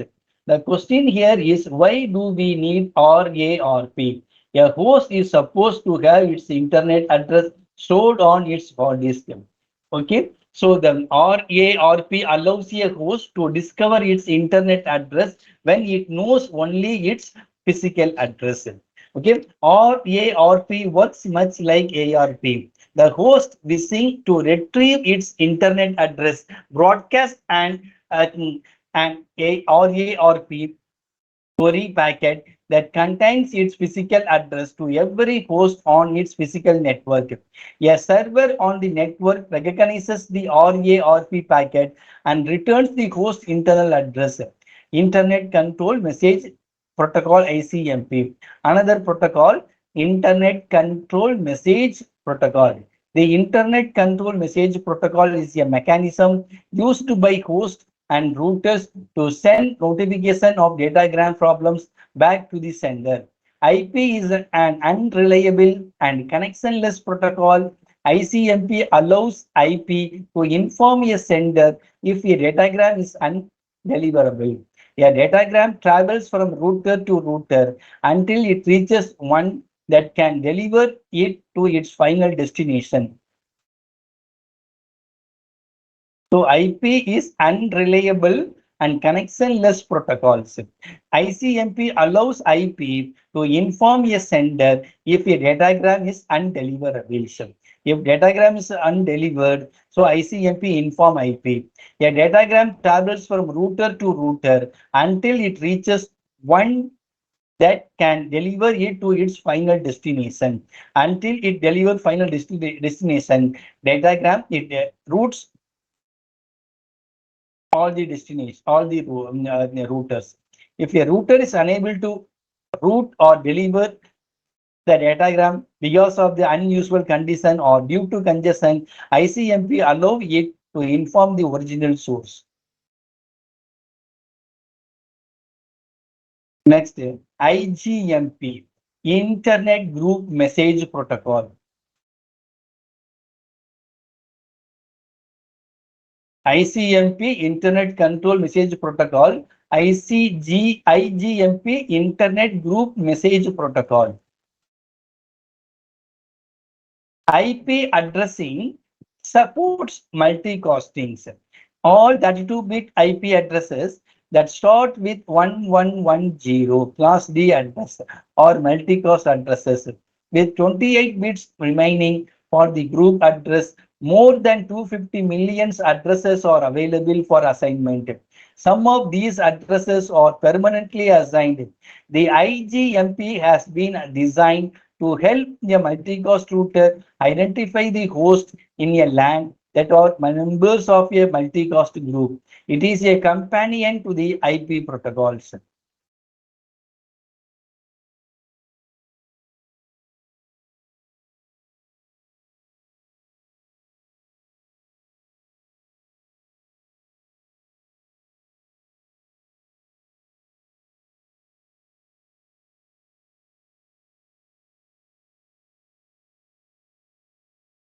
So that is a transport layer. So far we discussed physical layer, data link layer and network layer.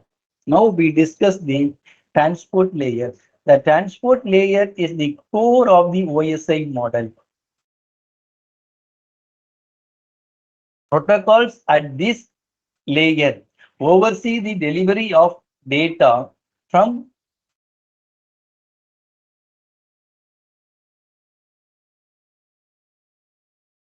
the delivery of data from an application program on one device to an application program on another device. Protocols at this layer oversee the delivery of data from an application program on one device to an application program on another device.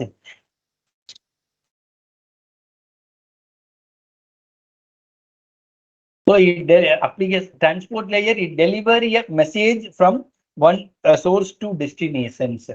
Okay, they act as a liaison between the upper layer protocols and service provided by the lower layers.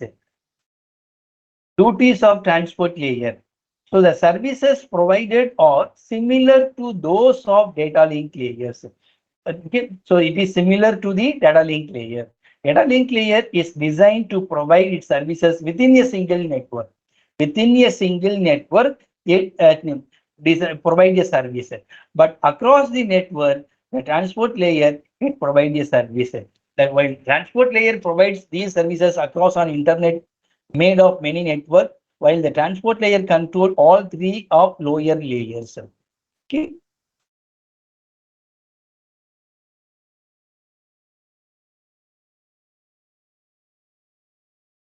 So services provided by transport layer can be divided into 5 broad categories: end-to-end delivery, addressing, reliable delivery, flow control, and multiplexing. Next, quality of servicing. The transport protocol improves the QoS, quality of service, provided by the network layer. Okay, these are the parameters. Connection establishment delay, connection establishment failure probability, throughput, transit delay, the residual error ratio, the protections. So the connection establishment delay is the amount of time elapsing between a transport connection being requested and the confirmation being received by the user of the transport service. It includes the processing delay in the remote transport entity as with at all parameters measuring a delay, the shorter delay, the better service. The transport layer, okay, it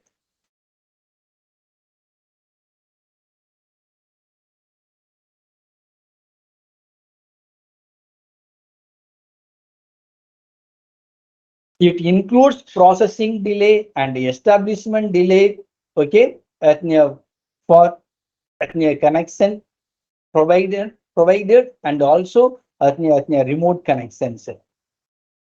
Connection establishment failure probability. Connection establishment failure probability is the chance of connection not being established. Once connection is not established, this failure occur within the maximum establishment delay time. For example, due to network congestion, lack of table space somewhere, or other internal problems. Throughput. The throughput parameter measures the number of bytes of user data transferred per second, measured over some time interval. The throughput is measured separately for each direction. Transit delay. The transit delay measures the time between the message being sent by the transport user on the source machine and its being received by the transport user on the destination machine. As with throughput, each direction is handled separately.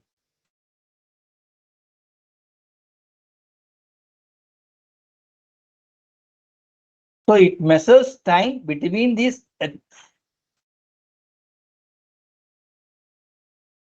between sending and receiving, when it sent and when it received. So it calculates the time. That is a transit delay. A throughput means how many number of bytes the user transferred per second. So that is a throughput. Again, residual errors.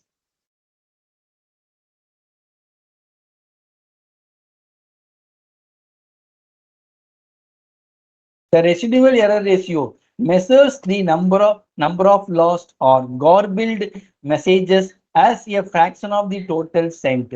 In theory, the residual error rate should be 0, since it is the job of transport layer to hide all network layer errors.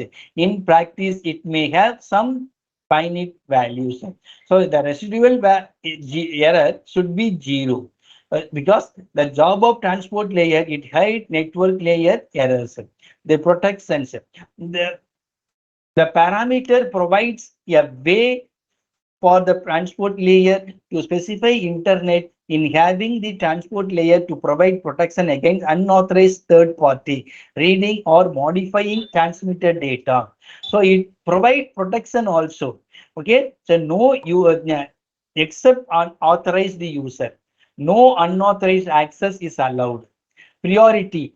The priority parameter provides a way for transport user to indicate the sum of its connections are more important than other ones. and in the event of congestion to make sure that the high priority connections get serviced before the low priority ones. So first high priority connections it will be do first. Then low priority one it is service it will be do last.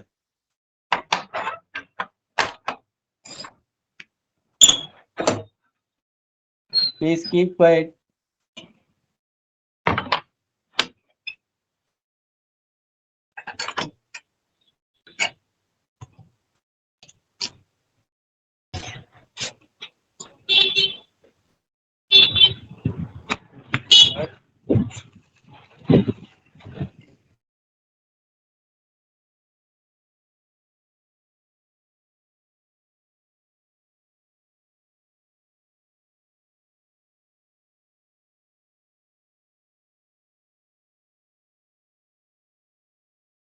Okay. These are the services of transport layers. End-to-end delivery, addressing, reliable delivery, flow control, multiplexing. End-to-end delivery. The network layer oversees the end-to-end delivery of individual packets, but does not see any relationship between those packets, even those belonging to a single message. It treats each as an independent entity. The transport layer, okay, so end-to-end delivery means transport layer ensures error-free delivery of a message between source and destinations. That is end-to-end delivery. Another second one, addressing. The transport layer interacts with the functions of the function of the session layer. However, many protocols combine session, presentation, and application level protocol into single packages called an application. In these cases, delivery to session layer function is in effect delivery to the applications. Okay, so the transport layer, it's at the destination side. It deliver a packet. It send packet to session layer. In turn, session layer it deliver a packet to the send a packet to application layers.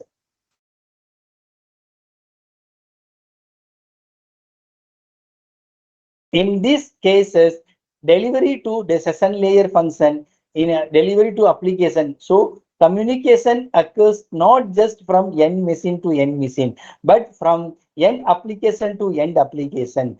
Data generated by an application on one machine must be received not just by the other machine, but by correct application on that machines. So application only it involved in sending and reading a data.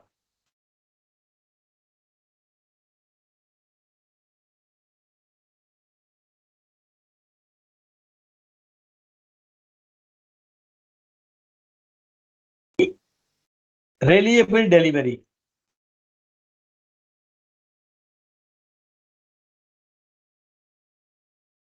Error control, sequence control, loss control, and duplications.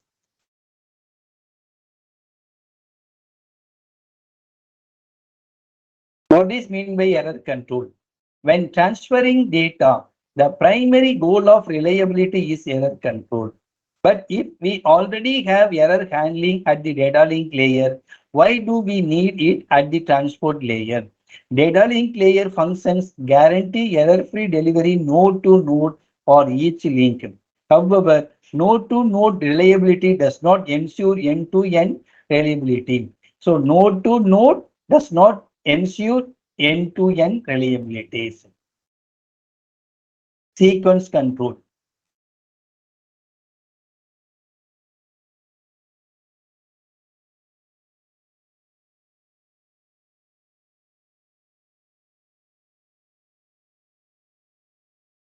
The second aspect of reliability implemented at the transport layer is sequence control. On the sending end, the transport layer is responsible for ensuring that data units received from the upper layers are usable by the lower layers. On the receiving end, It is responsible for ensuring that the various pieces of transmission are corrected and reassembled. So assembling of packet, reassembling of packet is done by transport layer. Segmentation and coordination. When the size of the data unit received from the upper layer is too long for the network layer datagram or data link layer frame to handle, the transport protocol divides it into smaller usable blocks. Transport layer, it divides the lengthy packet into smaller size. The dividing process is called segmentation. When on the other hand, size of the data unit belonging to a single session are so small that several can fit together into a single datagram.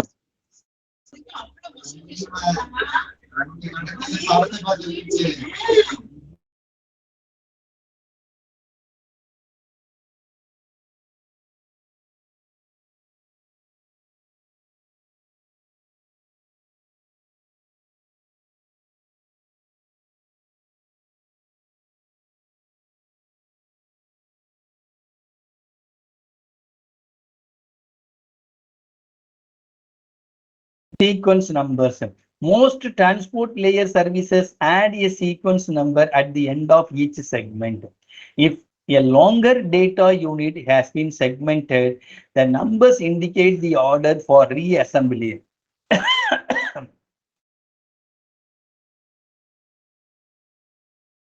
So each segment of data, it will be assigned a sequence number. If several short units have been concatenated, the numbers indicate at the end of each submit and allow them to be separately accurately at the destinations.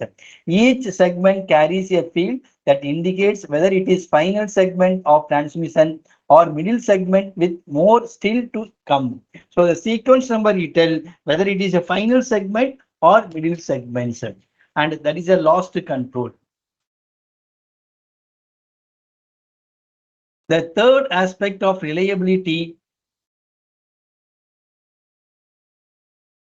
covered by the transport layer is lost control. The transport layer ensures that all pieces of transmission arrive at the destination, not just some of them. When data have been segmented for delivery, some segments may be lost in transit. Okay, so the data transport layer, it ensures all pieces of transmission arrive at the destinations. So not just some of them. So all segment, it should be received at the destination. Okay, then only the message will be accepted. Otherwise, it will not be accepted.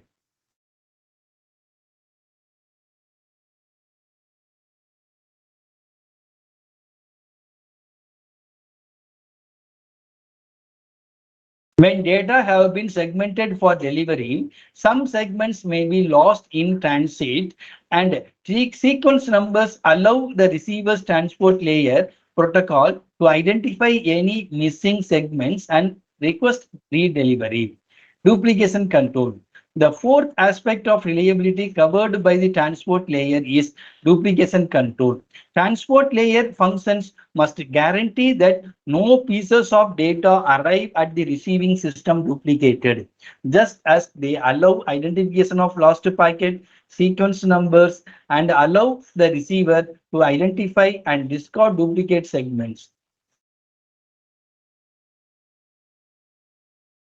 Flow control. Like the data link layer, the transport layer is responsible for flow control. However, flow control at this layer is performed end to end rather than across a single link. So the flow control at this layer is performed end to end rather than across a single line. A transport layer flow control also uses a sliding window protocol. However, the window at this transport layer can vary in size to accommodate buffer occupancy. Then multiplexing. To improve transmission efficiency, the transport layer has the option of multiplexing. Multiplexing at this layer occurs two ways. Upward, meaning that multiple transport layer connections use the same network connection or downward, meaning that one transport connection uses multiple network connections. So multiplexing means many input, one output channel, many to one. It multiplexing accept input from multiple devices and combined it and allow them into a single channel. So that is a multiplexing that is done by transport layer.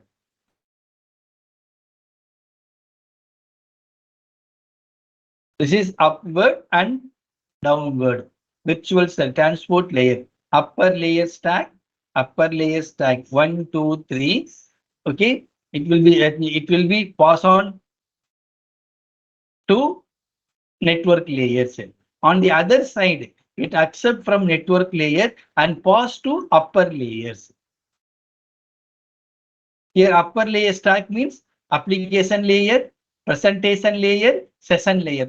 So the functions of these data put into the 1, 2, 3 and follow into the and send into the network layer on source side.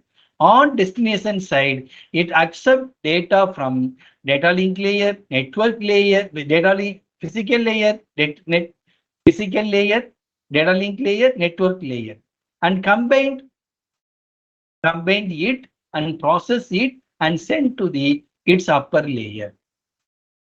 So that is the services of transport layers.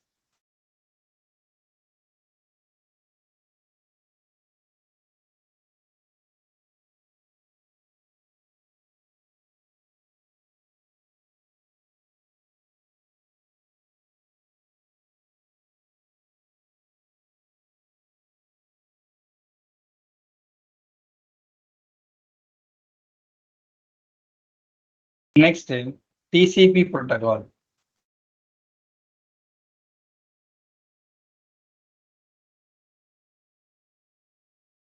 ARPA established a packet switched network of computers linked by point-to-point leased lines called Advanced Research Project Agency Network.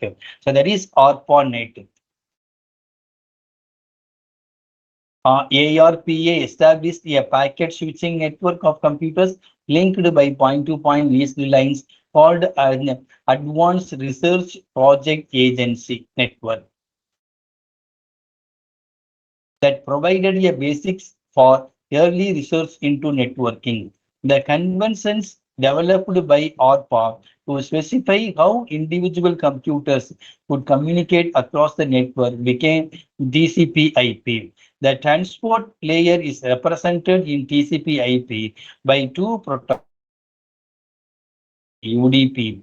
Of these, UDP is similar. It provides non-sequence transport functionality when reliability and security are less important than size and speed. The transport protocols of the TCP/IP suite define a set of conceptual connections to individual processes called protocol ports, or more simply ports. A protocol port is a destination point for storing data for use by a particular process. The IP is a host-to-host protocol, meaning that it can deliver a packet from one physical device to another. TCP/IP transport level protocol or port-to-port protocols that work on top of the IP protocol to deliver the packet from the originating port to IP address at the start of a transmission. So here TCP/IP protocol transport layer, it represents TCP/IP. Okay, it includes TCP and UDP. So UDP is a user datagram protocol. So okay, which is unreliable service. TCP is the reliable service.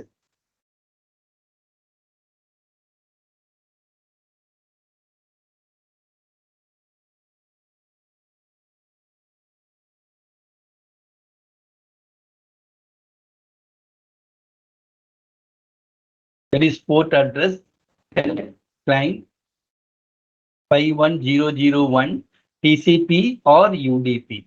Telnet server 23 TCP or UDP. IP data link physicals. Okay, these are the port addresses.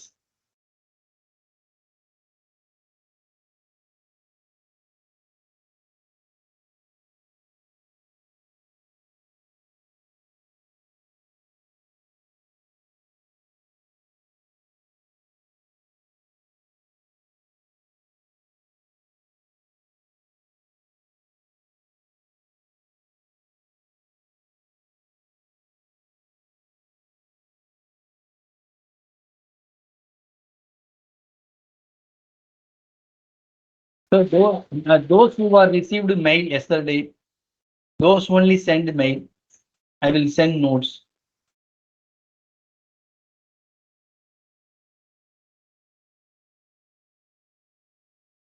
Mail யாருக்கு கிடைக்கல அவங்க மட்டும் சொல்லுங்க, நான் mail அனுப்பிடுறேன்.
So there is a mistake in the mail. So I have sent the corrected one at the below for me. Like Srinivasan 25 is there, no?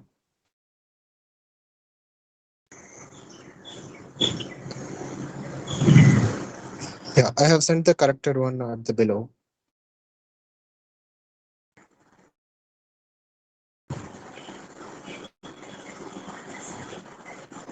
Yeah. Thank you.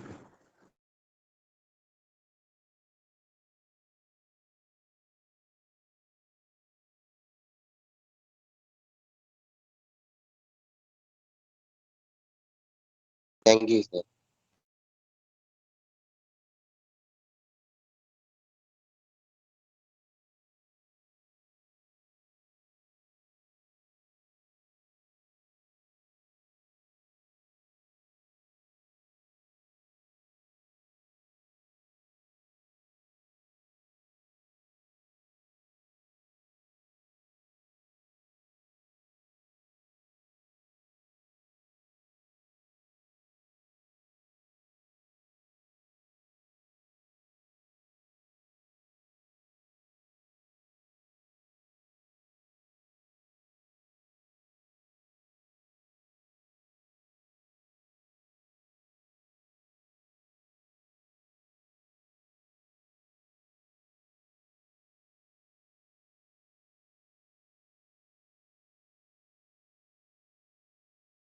Okay, students, class is completed.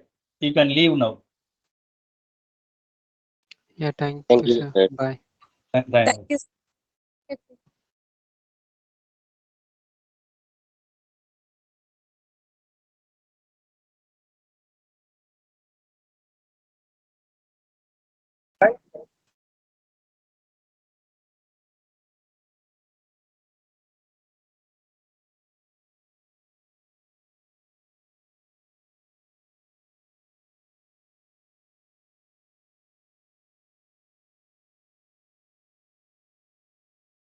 Okay, all of you leave.